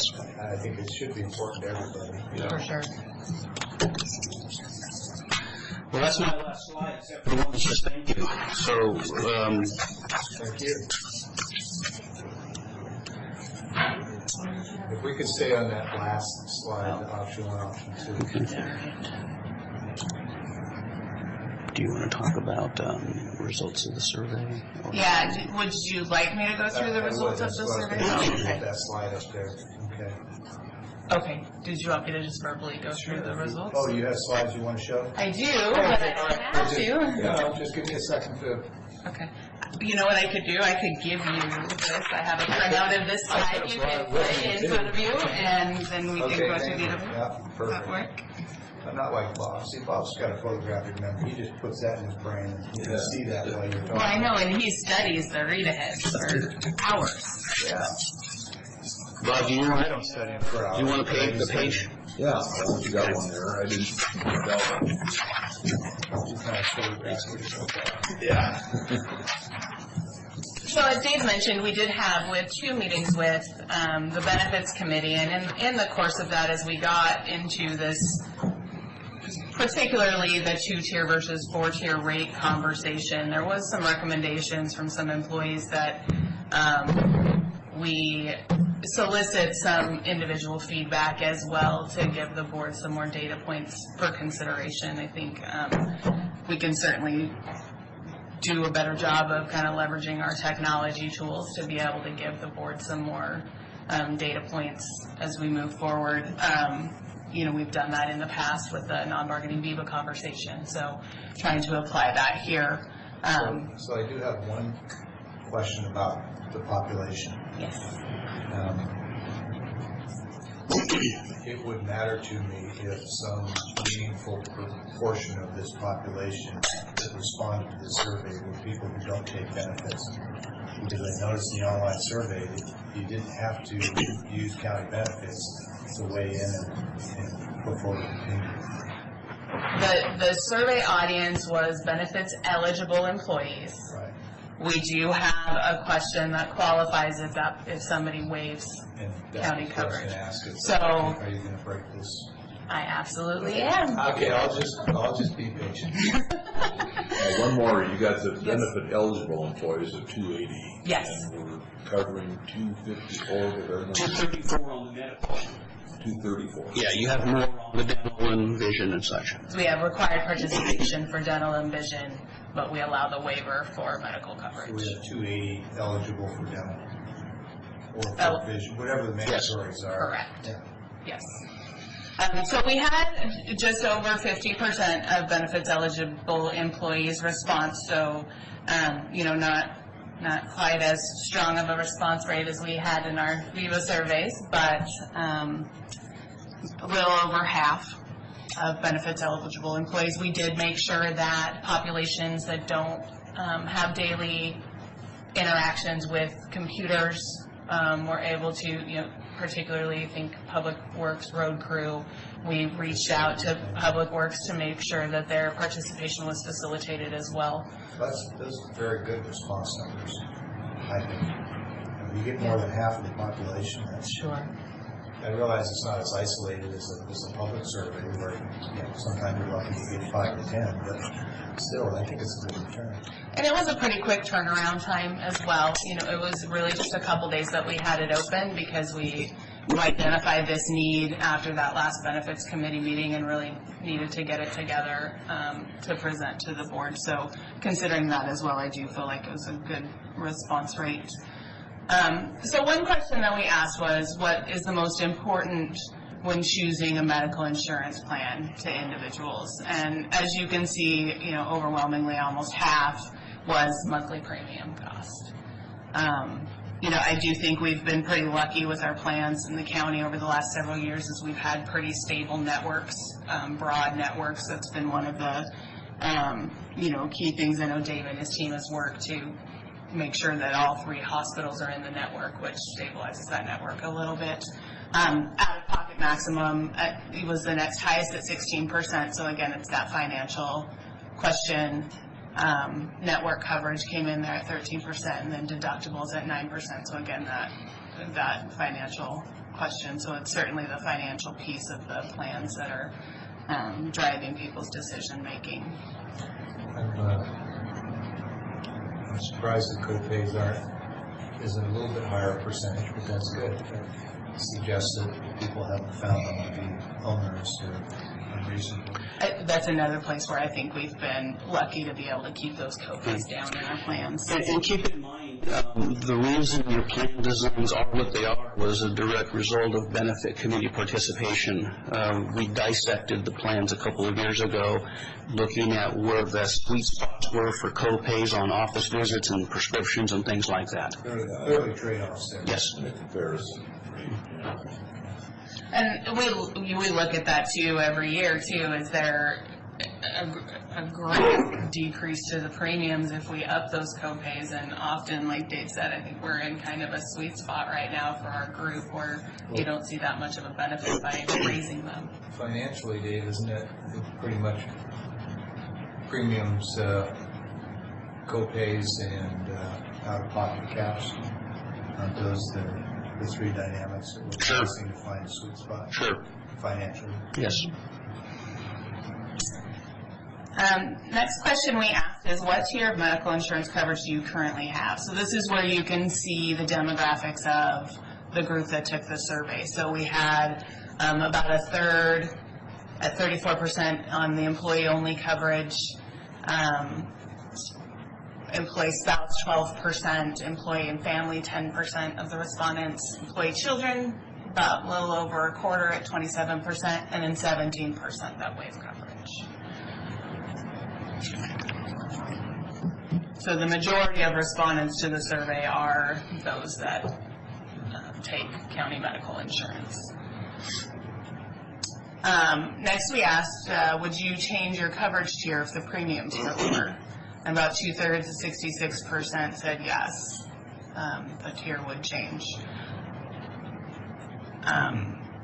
What we don't have built into this question, and this is first time learning process, is, no could mean I already cover my family. I can't, I wouldn't change the tier if the process, the max coverage, or it's just me. Who else am I going to cover? So there's some subjectiveness there. Well, what's the other tier look like? Mm-hmm. Would they change it for a very small delta versus a large delta? Right. And so we did, in this question, we explained the difference between a 4-tier and a 2-tier rate plan, and I think we needed to clutter up the slide with that, but the bottom line question was, if Franklin County were to go to a 2-tier rate plan, which option would you enroll in?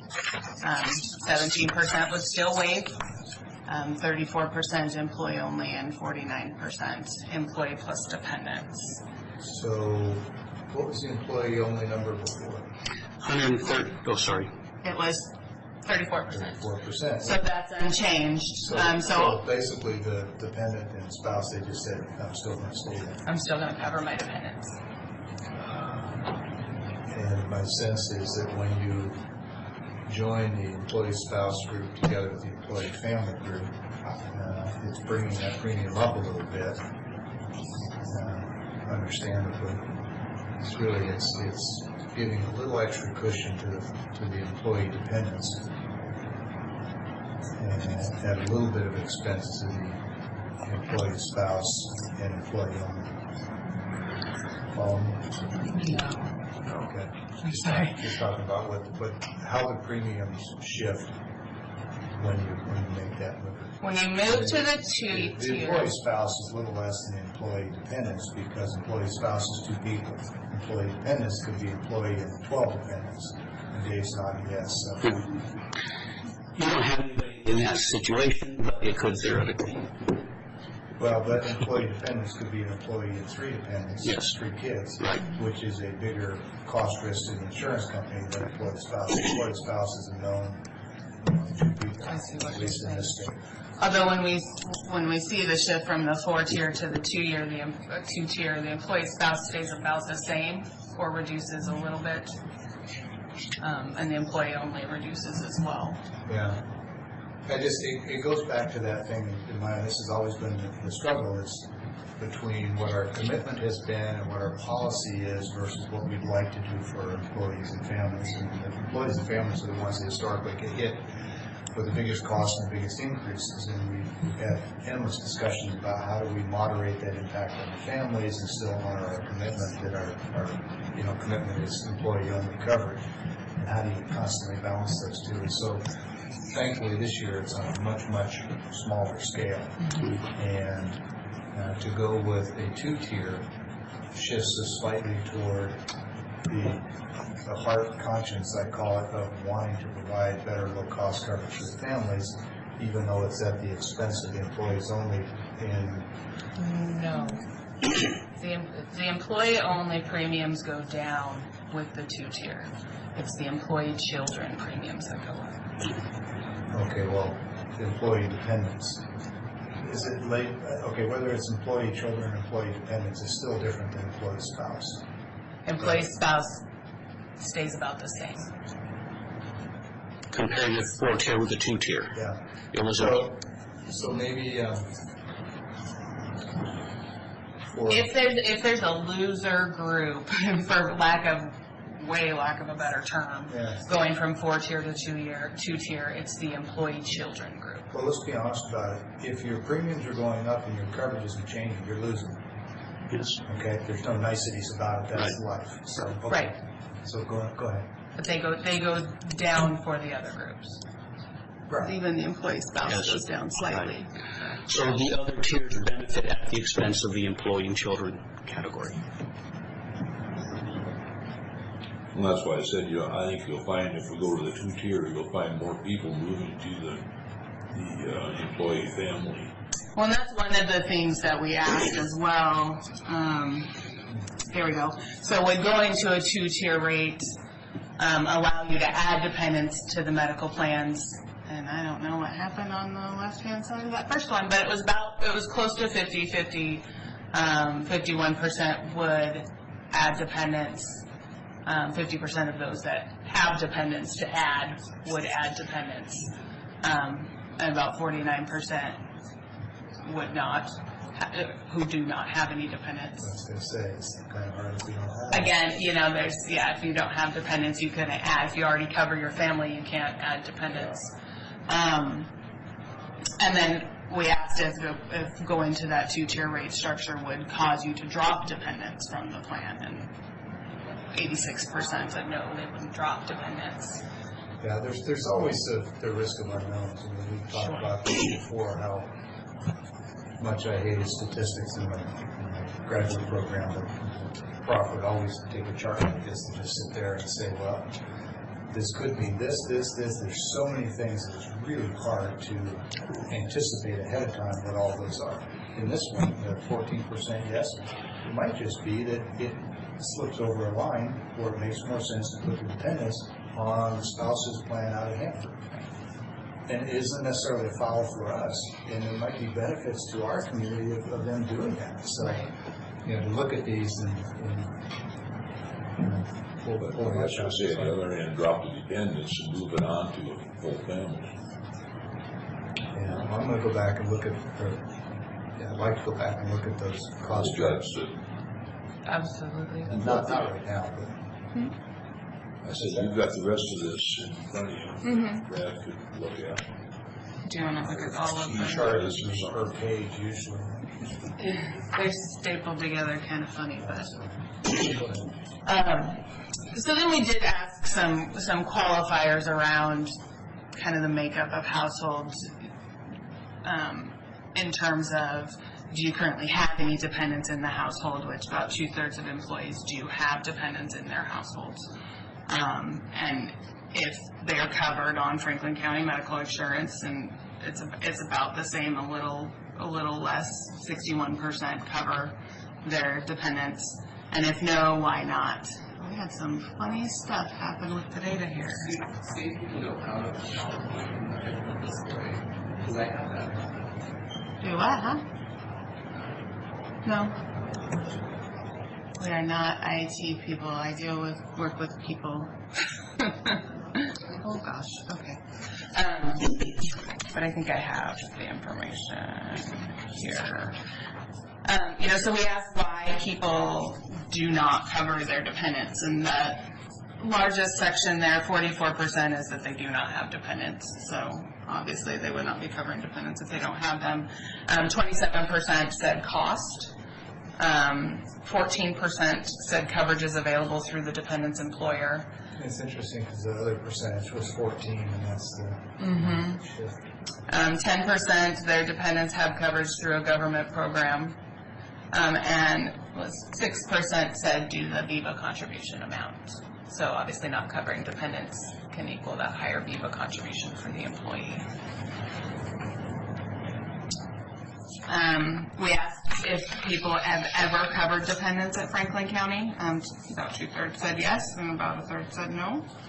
And then if you've covered dependents in the past, but don't currently cover them, what was the primary cause for you to stop covering them? And almost half of employees said cost was the reason that they no longer cover their dependents. About a quarter, 28%, no longer have dependents to cover. 21% of their dependents have coverage elsewhere, and 4% again said the VIVA contribution amount, so it's a small consideration for some.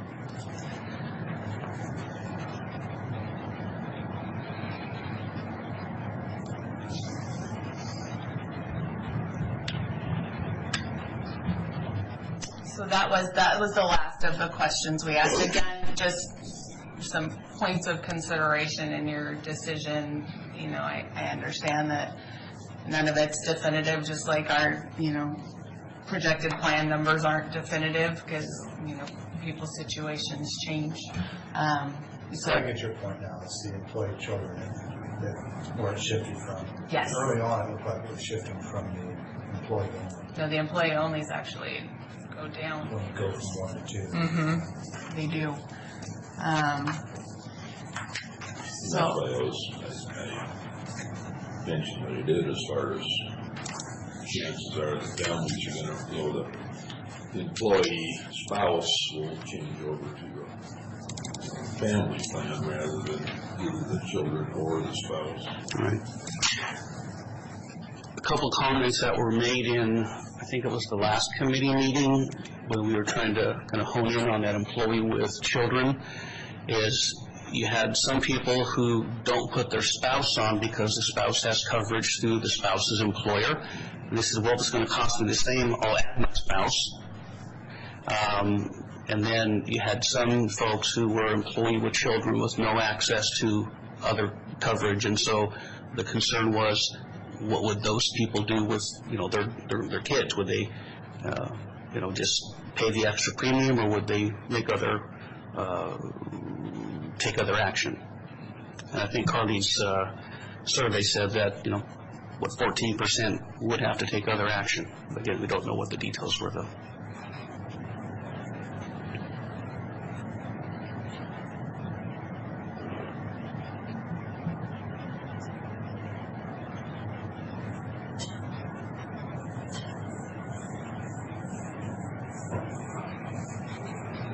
Is our decision necessary by We, 11 o'clock?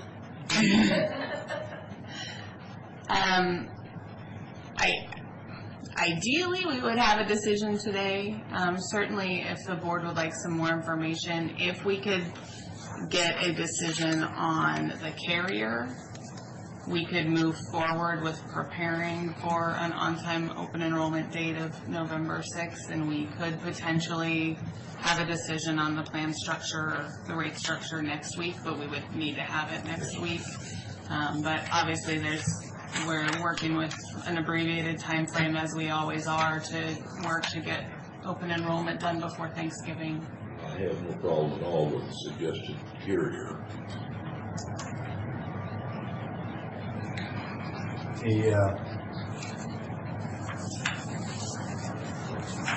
The plans still come with the choice of deductibles, right? Yes. And the pricing, while it's different based on deductible, tends to be relationally the same throughout. Yes.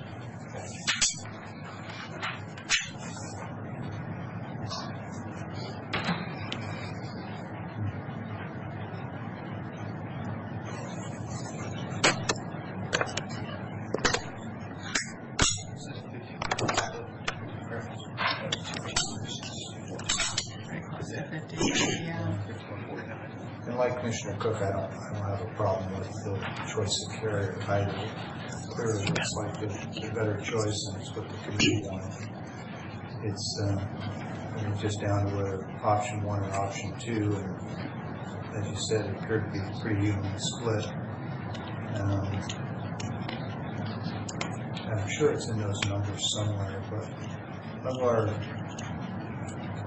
234 employees that take medical insurance, how many of those were how many of those were other than employee plus spouse together with employee plus dependents? How many were? Or just how many didn't take it or were employee only? I mean, I can do the math. Is that it? How many waive or are employee only? Yeah, how many waive and how many employee only? I can get there that way. So it's 113 and how many waive? Roughly 46. Okay. We'll go to our math. It's not the same.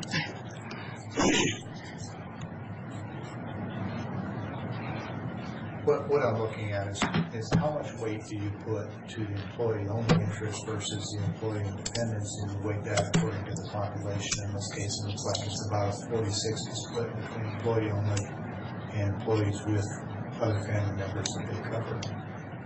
Actually, the 113 employee-only represents 48% of this number. Of the 234? Yes. Oh, okay. Well, I was just doing rough math in my head, so it's almost 50-50. Yeah. Yeah, 223 would be, okay.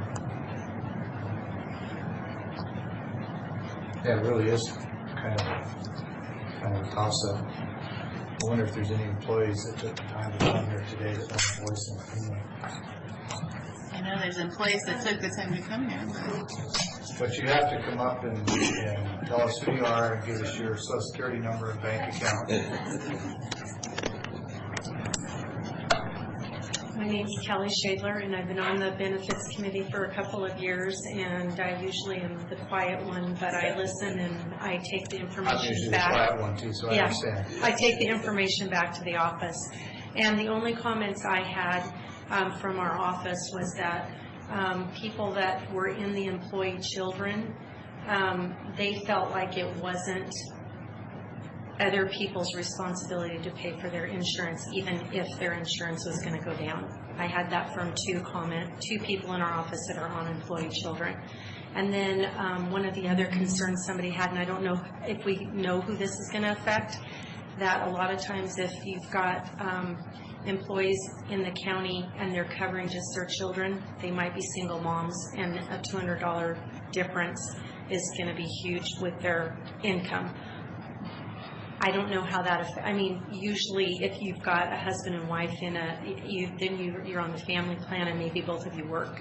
But that was one of the concerns that that people in our office have, and I don't know how you can tell that, because like, I mean, I have a husband who has insurance somewhere else. So if we had children, which we don't, and, to cover anymore, that wouldn't be an impact on me. I would maybe still be that employee children coverage.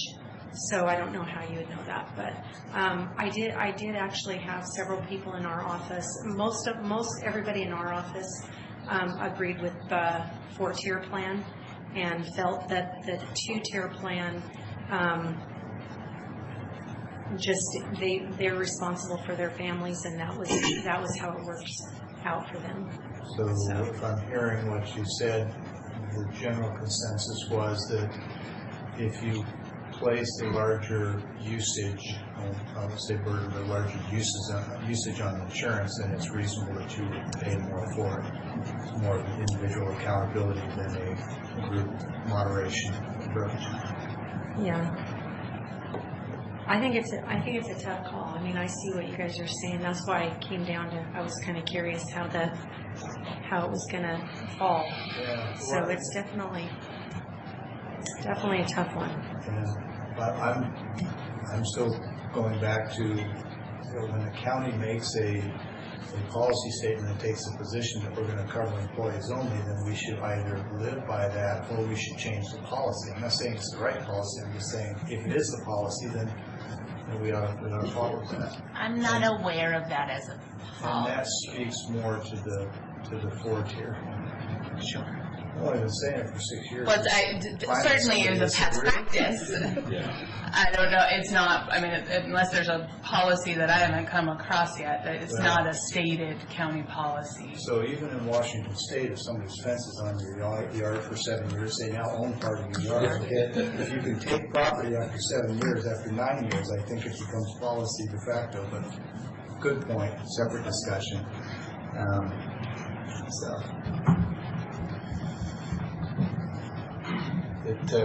It's not like previous years where there's been a whole lot to weigh. I mean, really, it just comes down to my mind, option 1, option 2. They're both good options. There's pros and cons to both of them. We got an email from an employee that's pushing for 2-tier. Yeah. Well, here's the real wrinkle in the whole thing is that you could go to a 2-tier and say, I'm doing this on the basis, or you could go to a 4-tier, which is the option 1. Well, I'll come at it the other way. It's even easier.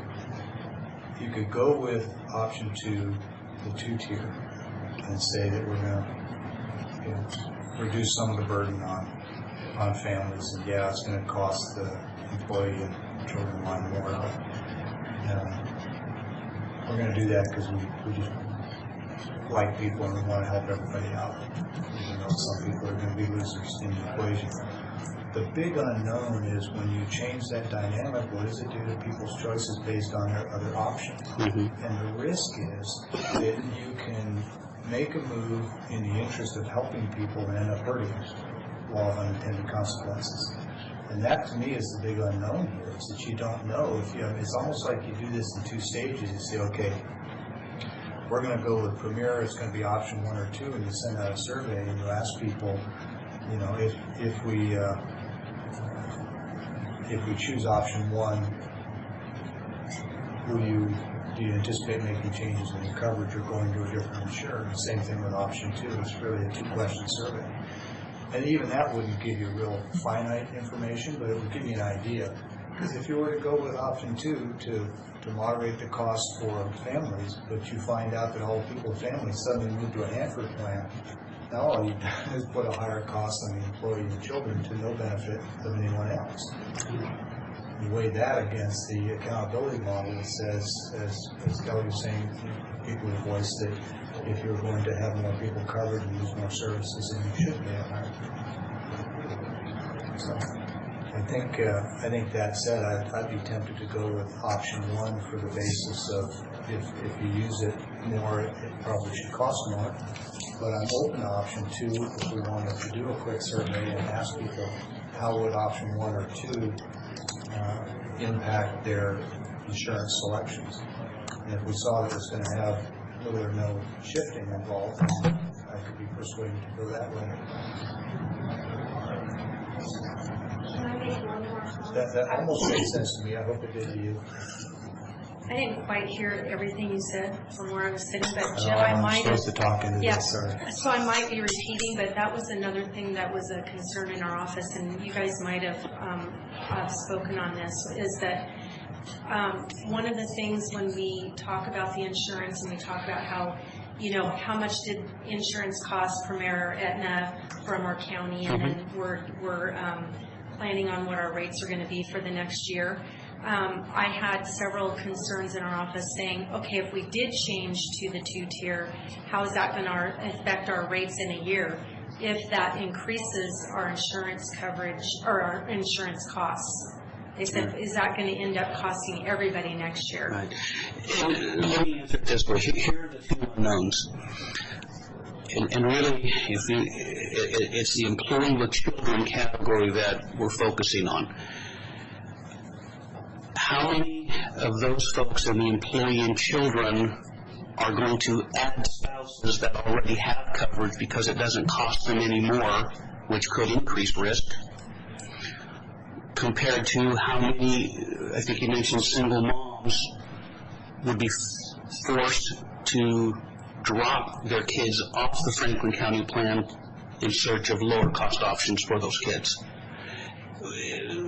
That's the hard one. I'm believing that there would, I mean, if you're only talking a couple $100 and you have a few kids, how can you find any insurance somewhere that's going to cost them less money than a $200 increase?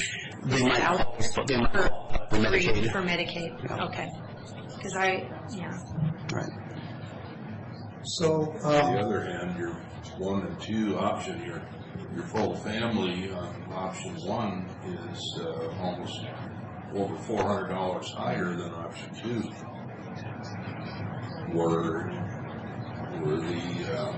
But it's also lower than it is currently. Yes. Yeah. No. I don't know where I want to go. Or on the other hand, the spouse is $200 difference. And that's where we see the consideration from a recruitment and retention standpoint is as they are now with the different tiers, our employee-only coverage can be a great recruitment tool, or the fact that we allow the ability to waive coverage and have the VIVA option can be a great recruitment tool.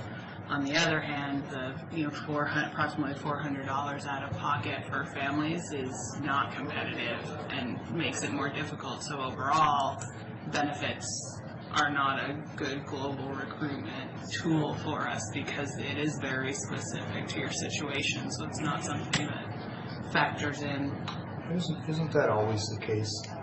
Not necessarily, and not. Where is it not the case that benefits are specific to the individual in making an employment decision? Well, no, they're specific to the individual, but if you look at the disparity between what coverage for a single person might cost at Franklin County versus what it covers to a family being in line with the market. Sure. We're not leaders in wages, we know that, so $400 out of pocket is a significant consideration, whereas at the city of Richland, when they're paying less than $200 out of pocket, that can.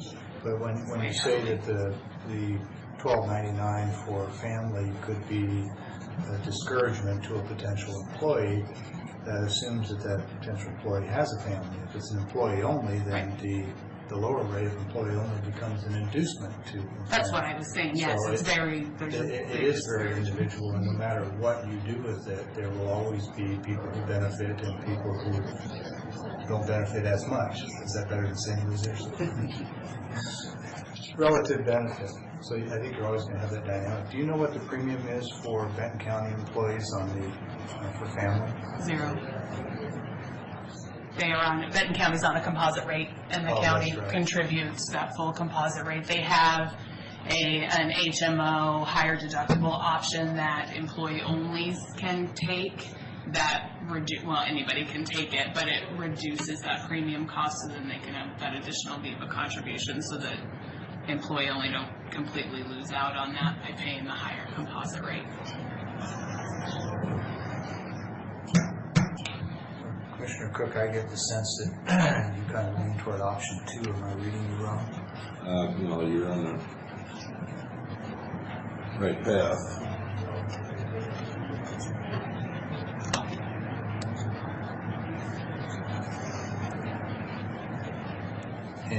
And your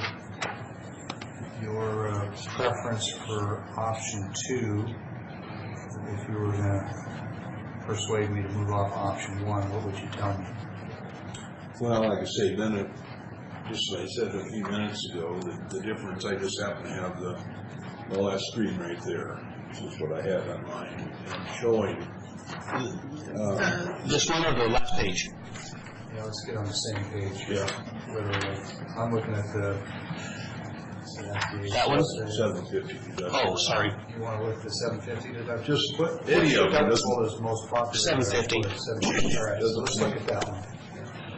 What I was going by is, you're the same, $30 on an employee only, and $12 or $15 on the spouse. The children is 200, just under 200. But the family is almost over 400 more on the option 1. So I see that, and so then to go to option 2 to make that work, the employee onlys are paying a little less. The spouse is paying about the same. Right. The employee and children is paying quite a lot more, and the families are coming down. So we're moving the cost burden from employees with families primarily onto employees with children. Is that fair? Mm-hmm. Okay. But it's not apples to apples. Your only employee children is like I say, what, $200 difference, $250, where the family is over $400. So I understand the monetary amounts are different. I'm just pointing out where the money is coming from to pay for it.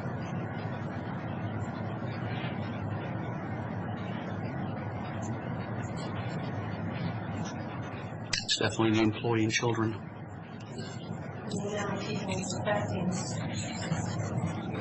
And we could try to, crystal ball and say who can better afford to pay it, the employee without a spouse and with children. And on the one hand, it may be that they can't, but we shouldn't assume that employee isn't an executive making good wages. We shouldn't assume that employee with children doesn't have adequate, reliable support from an absent spouse. I mean, I think you really have to be careful when you start stereotyping and making assumptions about what each of these categories actually represents.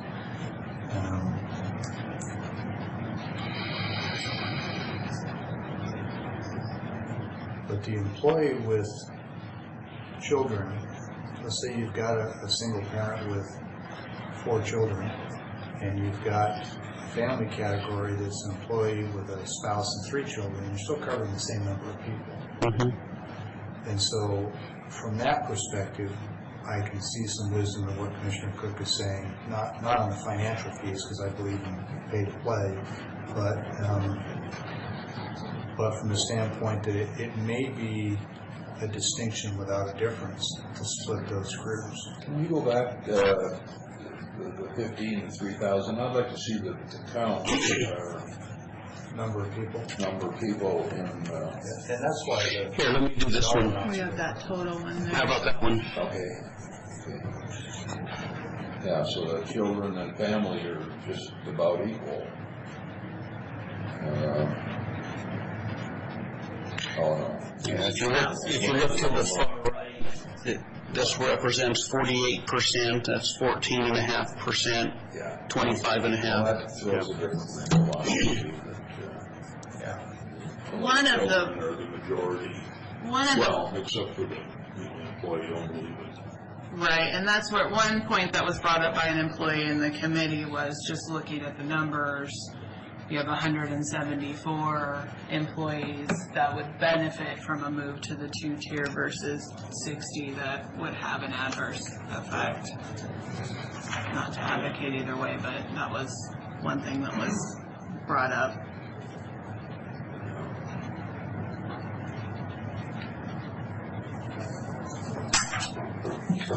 That's again if none of those 60 then covered somebody that they're unable to cover right now because they can't pay the 400 out of pocket or whatever. These coverage breakouts, employee only, employee spouse, employee children, employee family, that comes from the provider, or those are breakouts? This is your breakout. This is specific to Franklin County. So if we were to combine the employee children and employee family categories, that's essentially creating option 2, isn't it? Or is And it? employee spouse. Yes. Not what I said though. So you're not looking. I'm just asking a hypothetical. If we were to have 3 categories instead of 4, we have employee only, employee spouse, and employee family. You go from 1, 2, and more than 2, effectively. Exactly, yeah. So in that case, an employee with spouse would pay the same as an employee with 1 child, because the way the carriers would do it is employee only, employee with 1 dependent, employee with 2 or more dependents. So they wouldn't call it spouse, they'd call it employee dependent, employee Right. with more than 1 dependent. Right. Okay. And if we were to do that, my guess is that those rates would look similar to option 1 on the employee only, similar to option 2 on the employee spouse, and then option 3, employee and 2 or more, would probably come in somewhere around 12, 13. I'm guessing. But It would be in between option 1 and 2, I think, is a reasonable assumption. The employee plus 2 would be more than the employee plus 1. Yes. And to make the math work, it would have to come in somewhere between the children and family numbers. Yes. Right. And probably, in an ideal world, that's where I would be, because it most closely approximates usage and demand on the system with what you pay, and it moderates it. Because we get into this dynamic, if it's employee with children, that could be an employee and a 6-year-old child. Why should they pay different than an employee and spouse? From an insurance standpoint, statistically speaking, the spouse is the most expensive person on the plan. They're the higher user. Yeah. I didn't say we have a female spouse. But statistically, the spouse is the highest user of health care on the plan. And so that's why they make a distinction. Yes, that's why the employee spouse rate on a 4-tier is more than 2 times the employee-only rate. So they actually make a distinction then, obviously, between employee spouse and a category called employee plus 1 dependent. And if you have more than 1 child, does it become family? So where this says employee/children, should be employee, child, or children. So it could be an employee and 1 child or multiple children? Yes. How is an employee with 4 children different than a family? Well, it depends who you ask. If you ask the insurance companies, because there's no spouse involved, that's just the terminology they use. Okay, and so when they say family, that's implicit that there's a spouse? Yes. Yeah, employee spouse with... And at There's least a 1 lot of child. single parents with kids who would take issue with that. I don't disagree. Okay. Then you pay for the first child and the rest of them are free after that.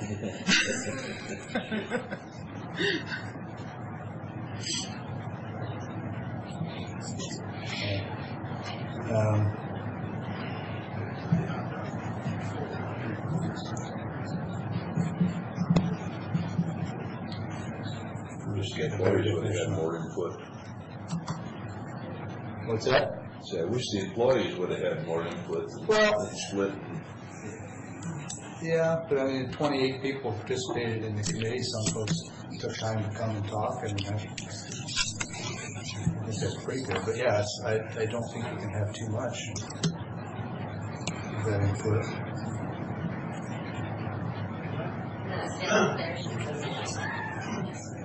Just state your name for the record. Matt Mahoney.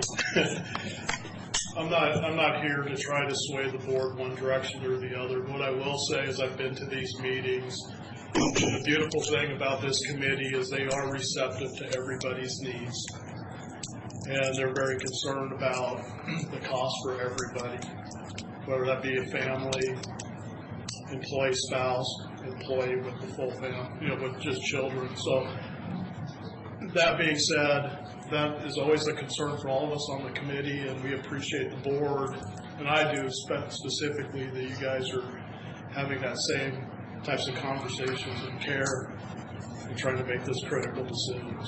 So Matt, let me ask you, if you were given a choice between two schools of thought, and one said we should minimize rates for the largest number of employees possible, pick a plan that does that, or pick a plan that as closely as possible matches cost with amount of usage and risk to the insured.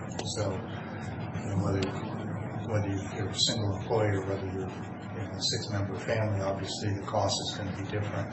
So do you think we ought to, if we were going to lean one way or the other, more toward matching of a plan that correlates usage and cost, or one that tries to minimize cost for the largest number of people?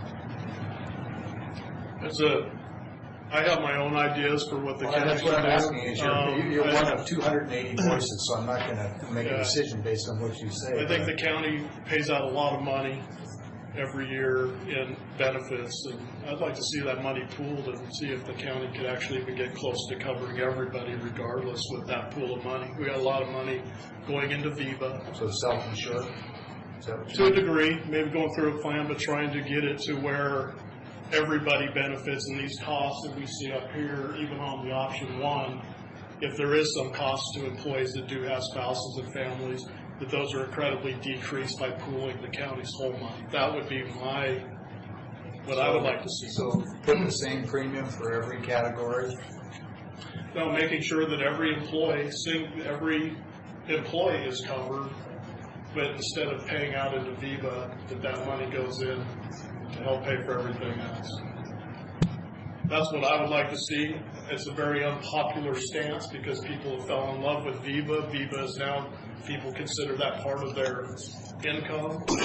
I think that was a mistake that was made when they first instituted. I'm one of those people who thinks that benefits are part of total compensation. Yeah. Just like McCarty said, when people come to look for a job, they look at the benefits as part of the total package.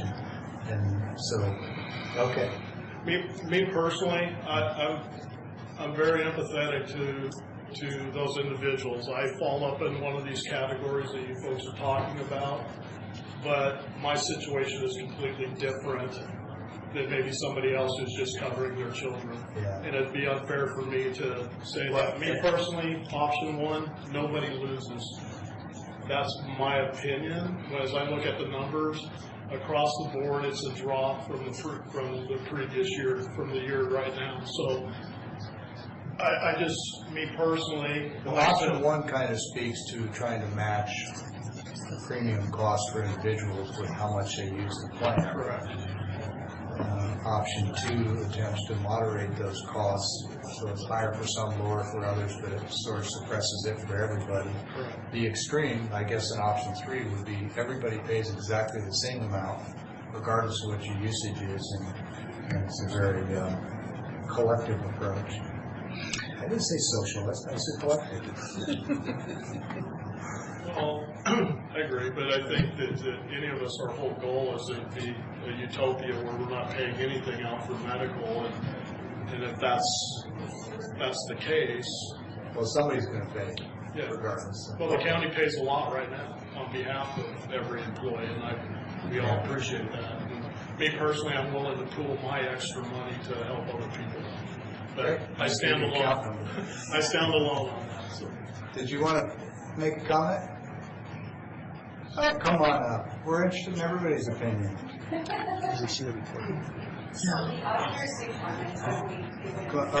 Come up to the mic, because there's people out there who are listening. You have to say who you, say your name. All the different offices this is broadcast. Suleyma, and I'm from the auditor's office. So, as a group, I believe we went with option 1 because it is saving or pretty much keeping the mother or employee and children at par with what we are paying now or pretty similar.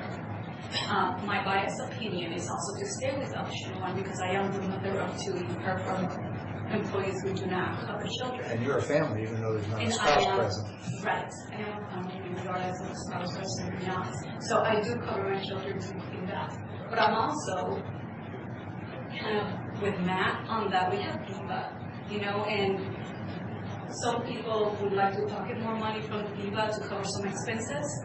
And that is a really biased opinion. So right now, we do have money coming to us. So $148 out of pocket, that is quote unquote what a employee and children will pay if we move with option 2. It's not that terrible. So, as we've been discussing, every time we look at a specific singular scenario, we say this will help or this will hurt somebody. There always seems to be this offsetting penalty somewhere else where somebody else is impacted. Take Viva, for example. Some people perceive those Viva dollars just go into somebody's account, and now that's extra income for them, and they don't, in many cases, that money is going to pay for medical care that these programs don't cover. And so we have to be careful about making the assumption that Viva dollars aren't still used for medical. They're just a flexible tool to use them for other medical if this doesn't cover it, especially people with special needs kids. That's a big advantage. Okay. Thank you.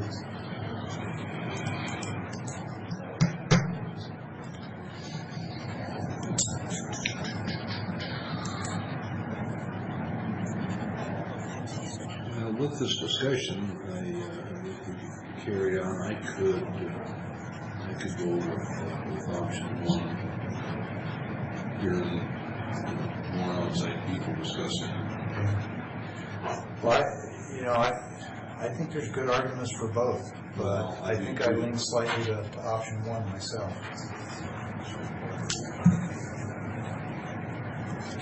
Is that how you would like us? Prepared to make that a decision? So,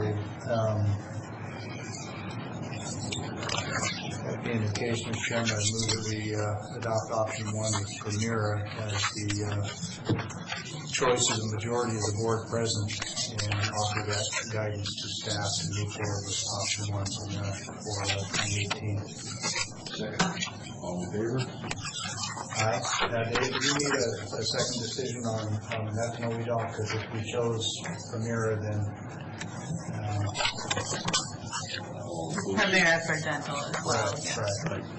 I don't know if that should have been part of the motion or not. Or is that implicit in going with Premier Medical? Well, option 1 does include Premier Medical, Premier Dental. Okay, all right. Yeah. I want to make sure I follow that up. Thank you. Have those back. My brain is full. Are we going to talk about the column change, or is that later? Okay. Thank you. No secret meetings up here. So. No secret meeting. I try to keep my secret meetings out from behind the microphones usually. Good plan. Those are really sensitive mics. They tell you have to talk into them, but they give every word. Okay. Well, thank you very much. Thank you. Appreciate it. Thank you. Appreciate the education, the extra details, and patience. I think I finally figured you guys out. Yeah. Good for you. If you did, you need to share. Would you share that? I was going to say. You're one step ahead of the rest of us. Right. My guess is my wife's going to be interested in that solution. Hi, Jamie. All right, with that, I think we were at public comment. This was supposed to be a short meeting today. Yeah. So I walked right back in time, huh? You did. Good. How's things over at Barnett? They ain't getting no better. No extra enforcement from the sheriff? No. And I just, today I go, it's been years since I've been asking for this.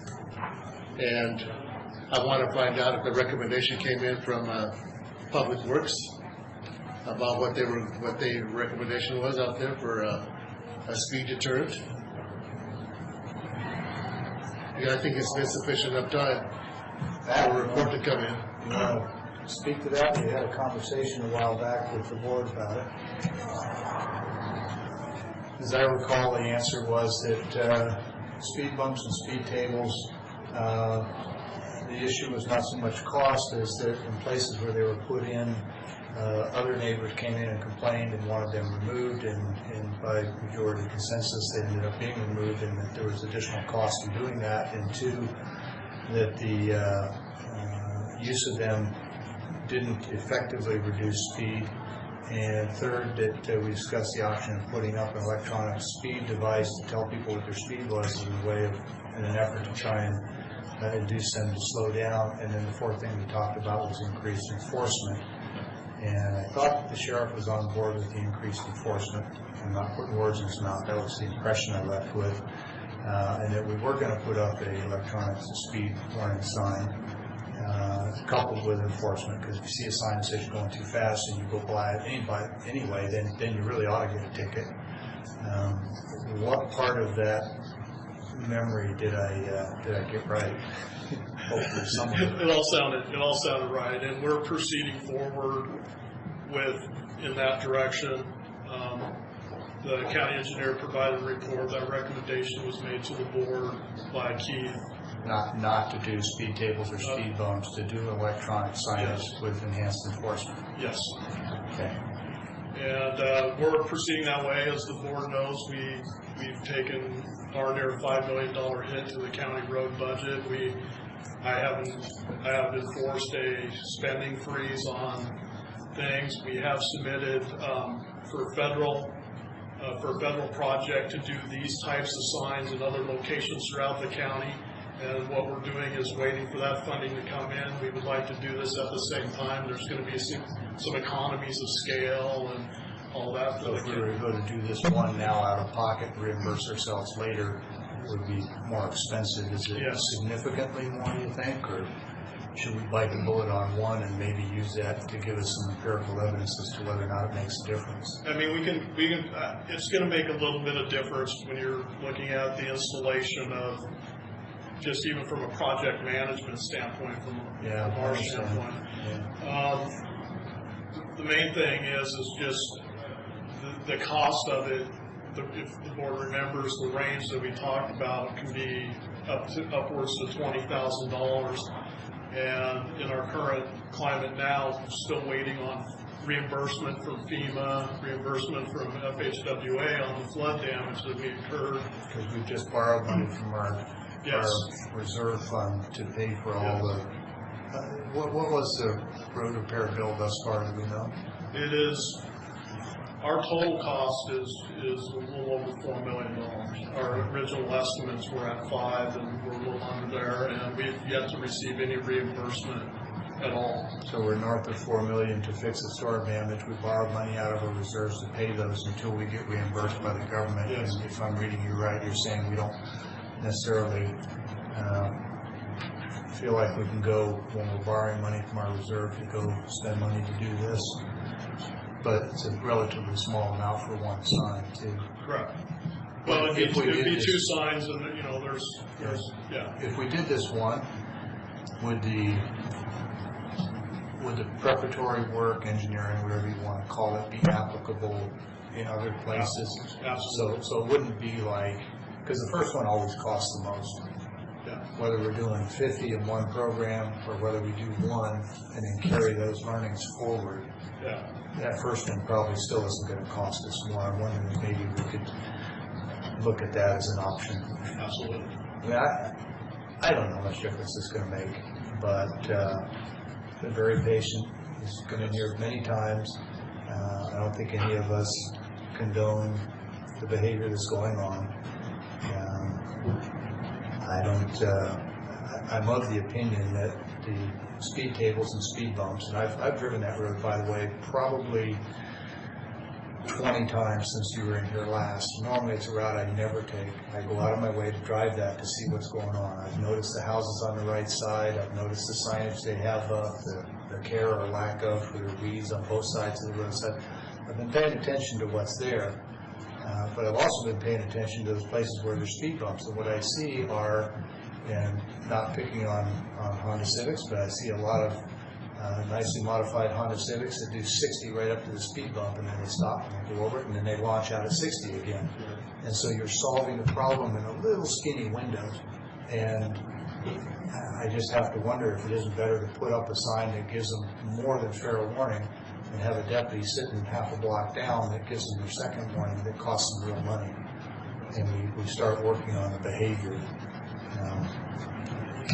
I'm not a traffic expert, but everything I'm hearing and reading tells me that speed tables and speed bumps are not an effective solution because people learn where they are, they blast up to them, they slow down, they go over, and they blast away. I get these out here in different cars that I have. A little Mini Cooper, I'll slow it down. In my pickup, it's higher up a little bit. I can take them at a little higher speed. Yeah. But I'm not going to take them at that high speed. Yeah. These guys that are coming through here are just guys in 4x4s, and they're adults, by the way. They're not all kids, but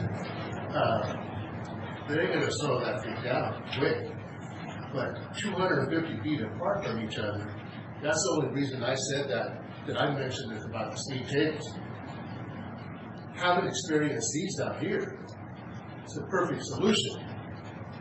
And I think, and I have all respect for you, I do, and your opinions, as well as all of you. The sign with the speed, still tell them, hey, how fast can I do? I got a kid yesterday, I was coming up to Burnett 44, he ran that stop sign like it was nobody's business.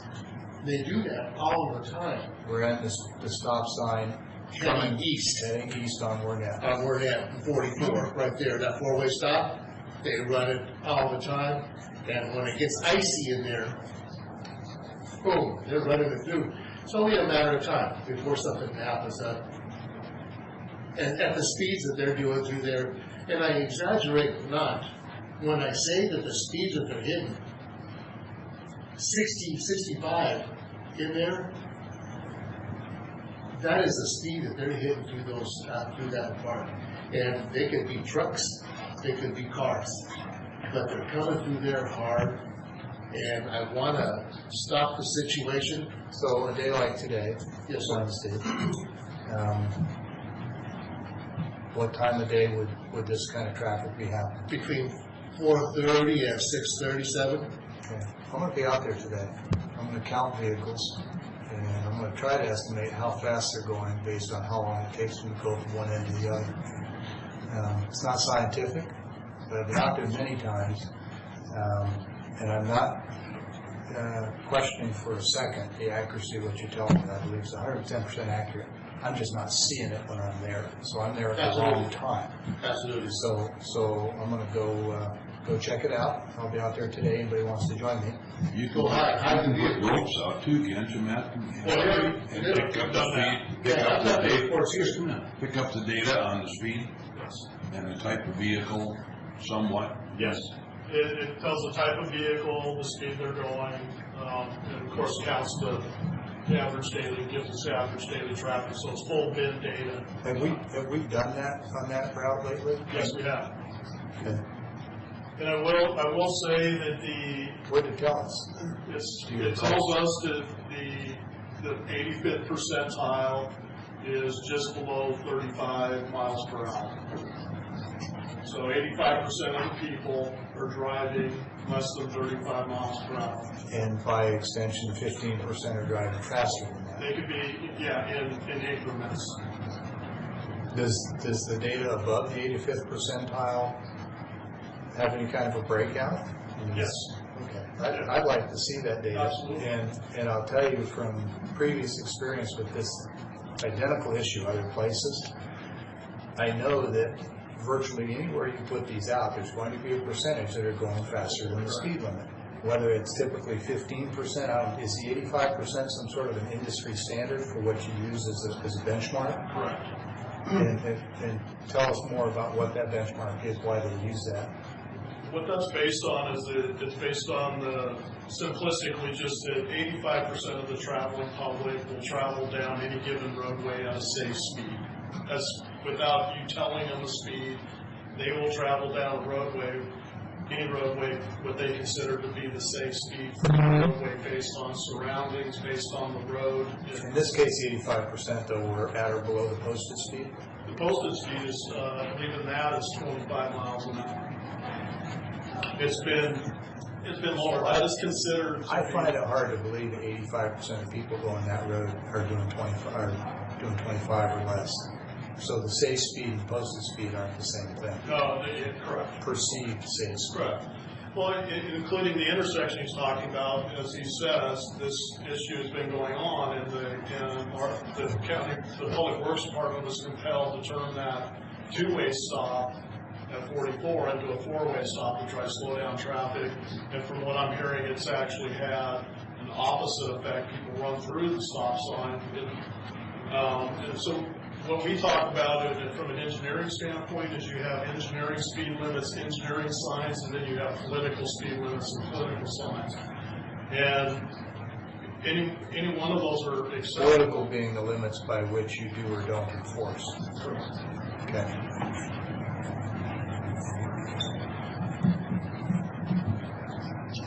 Matt, is it your sense that this particular stretch is inherently worse than the average on similar streets elsewhere in the county? We're seeing it on all city streets throughout the county. Speeds are going up. So this one is a long downhill. Correct. Not even all that long. Yeah. It's kind of narrow. You don't necessarily think that this one, in terms of people violating the safe speed limit, is any worse than other places? I know some of the north-south routes coming off Argent, going southbound. I've had people, I'm driving at or about the speed limit, probably 30 or so, and I've had people go flying by me like they were on the freeway, passing me on that road. I'll say what concerns me about this road, it's definitely not at a higher ratio of people speeding, but what concerns is this road is a narrow road. And because of that, typically that is actually a traffic calming technique that is used, is to narrow up roads to get people to slow down. And unfortunately, you have a narrow road to begin with, and we're starting to see speeds increasingly go up. But that's becoming a problem in all urbanized areas from all the literature and studies that we've seen, as these speeds are going up on all of it. So it's a nationwide problem. It's not just a Franklin County problem. It's a nationwide problem. On city streets, 25 miles an hour cars are just not. That's why you see property owners taking things into their own hands, putting up their yellow, children plastic signs and stuff like that, because even in our own neighborhood. Also, you've done a lot of research on this. I see you had quite a file folder full of research on the speed bumps and speed tables and so on and so forth that people have put in and ended up taking out because of. We've even read reports in some states where judges have compelled jurisdictions to take them out because of the damage they've caused to individuals and to individuals' vehicles. So there's been some lawsuits that have occurred in different states in this nation when it comes to speed tables and speed humps. And what we have out here, of course, those are raised sidewalks, which is very different, which is a nice way, those are really speed tables, they're fairly wide, and you know, they can be effective in slowing down speed, but also they're a very visual representation in these specific areas, like in front of the hospital, and of course as people are crossing to get to the courthouse. So they can be effective, but all of the indications that we're reading, including one county that we talked to specifically, they put them in and the neighbors started a honk your horn campaign every time they went over them, and the people that wanted the speed humps and speed tables were begging for the county to take them out because they were tired of everybody honking when they went over the speed table in front of their house. So there can be some unintended consequences that I certainly didn't want him to go through, as well as the other owners, and then plus it also will transfer traffic to other roads. And so there's unintended consequences, and this is an area that we've seen from reports is quite effective, and it remains to be effective for a very long period of time. And we think that it's, from a cost standpoint, would be a much better instrument to use in this case by the county. I think we need to carry on with that at this point. We actually need to carry on with this meeting. We've got another one at North Franklin at 1 o'clock. But I will take Commissioner Pegg, and we'll move forward with getting everything put together to get that in sooner rather than later. Thank you. By the way, I do have those studies that were done on that road right here. They were sent to me by a printer on March 24th of 15. It was bad back then too, wasn't it? Very. And about the stop sign. If the stop sign wasn't there, there's only a few bad seasons that run that stop sign. If the sign wasn't there, before it had this stop signs there, I try to catch people 75, 80 miles an hour heading east, and only to catch them on Road 36, hey, slow down here. These were mothers, babies in the back. You couldn't even catch them. So,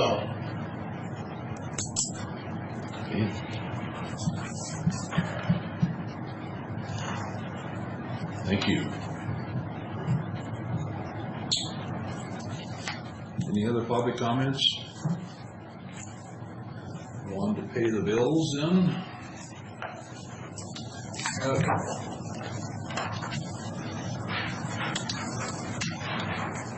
For approval of fund expenditures in total amount of $278,327.77. Note for the record has been reviewed and signed by 2 representatives of the auditor's office, and also has been reviewed by the county administrator.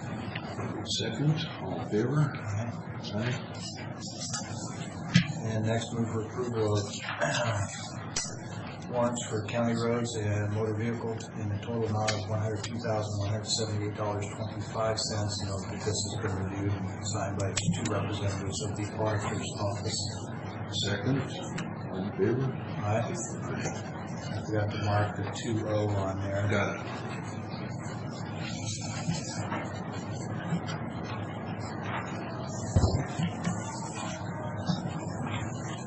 We have a huge consent agenda today.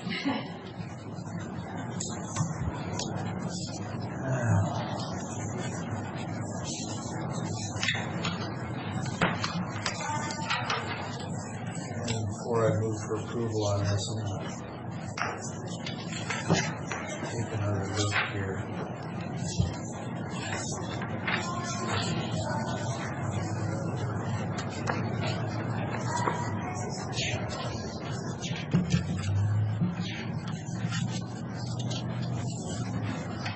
This is basically a renewal of agreement.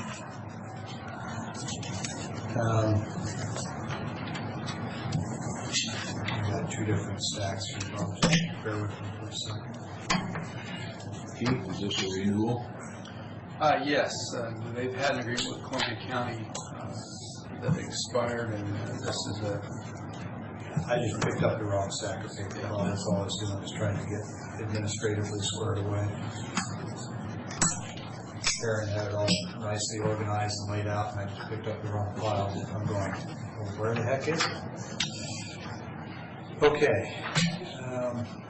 Move for approval of consent agenda, one item as presented. Second, all in favor? Aye.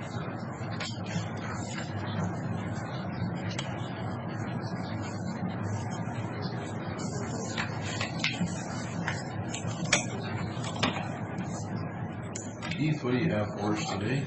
I think that's everything I have for today. Covered work.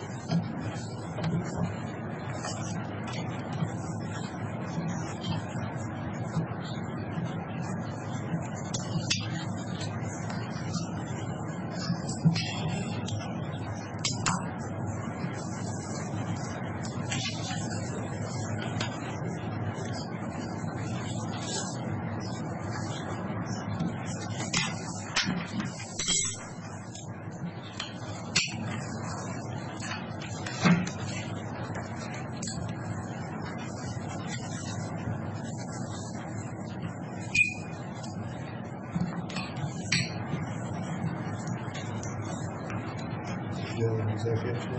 No.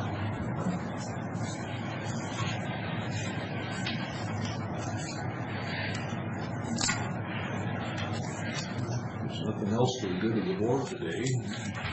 We are adjourned. Who do you head out? Oh, I'm still here for the rest of the week.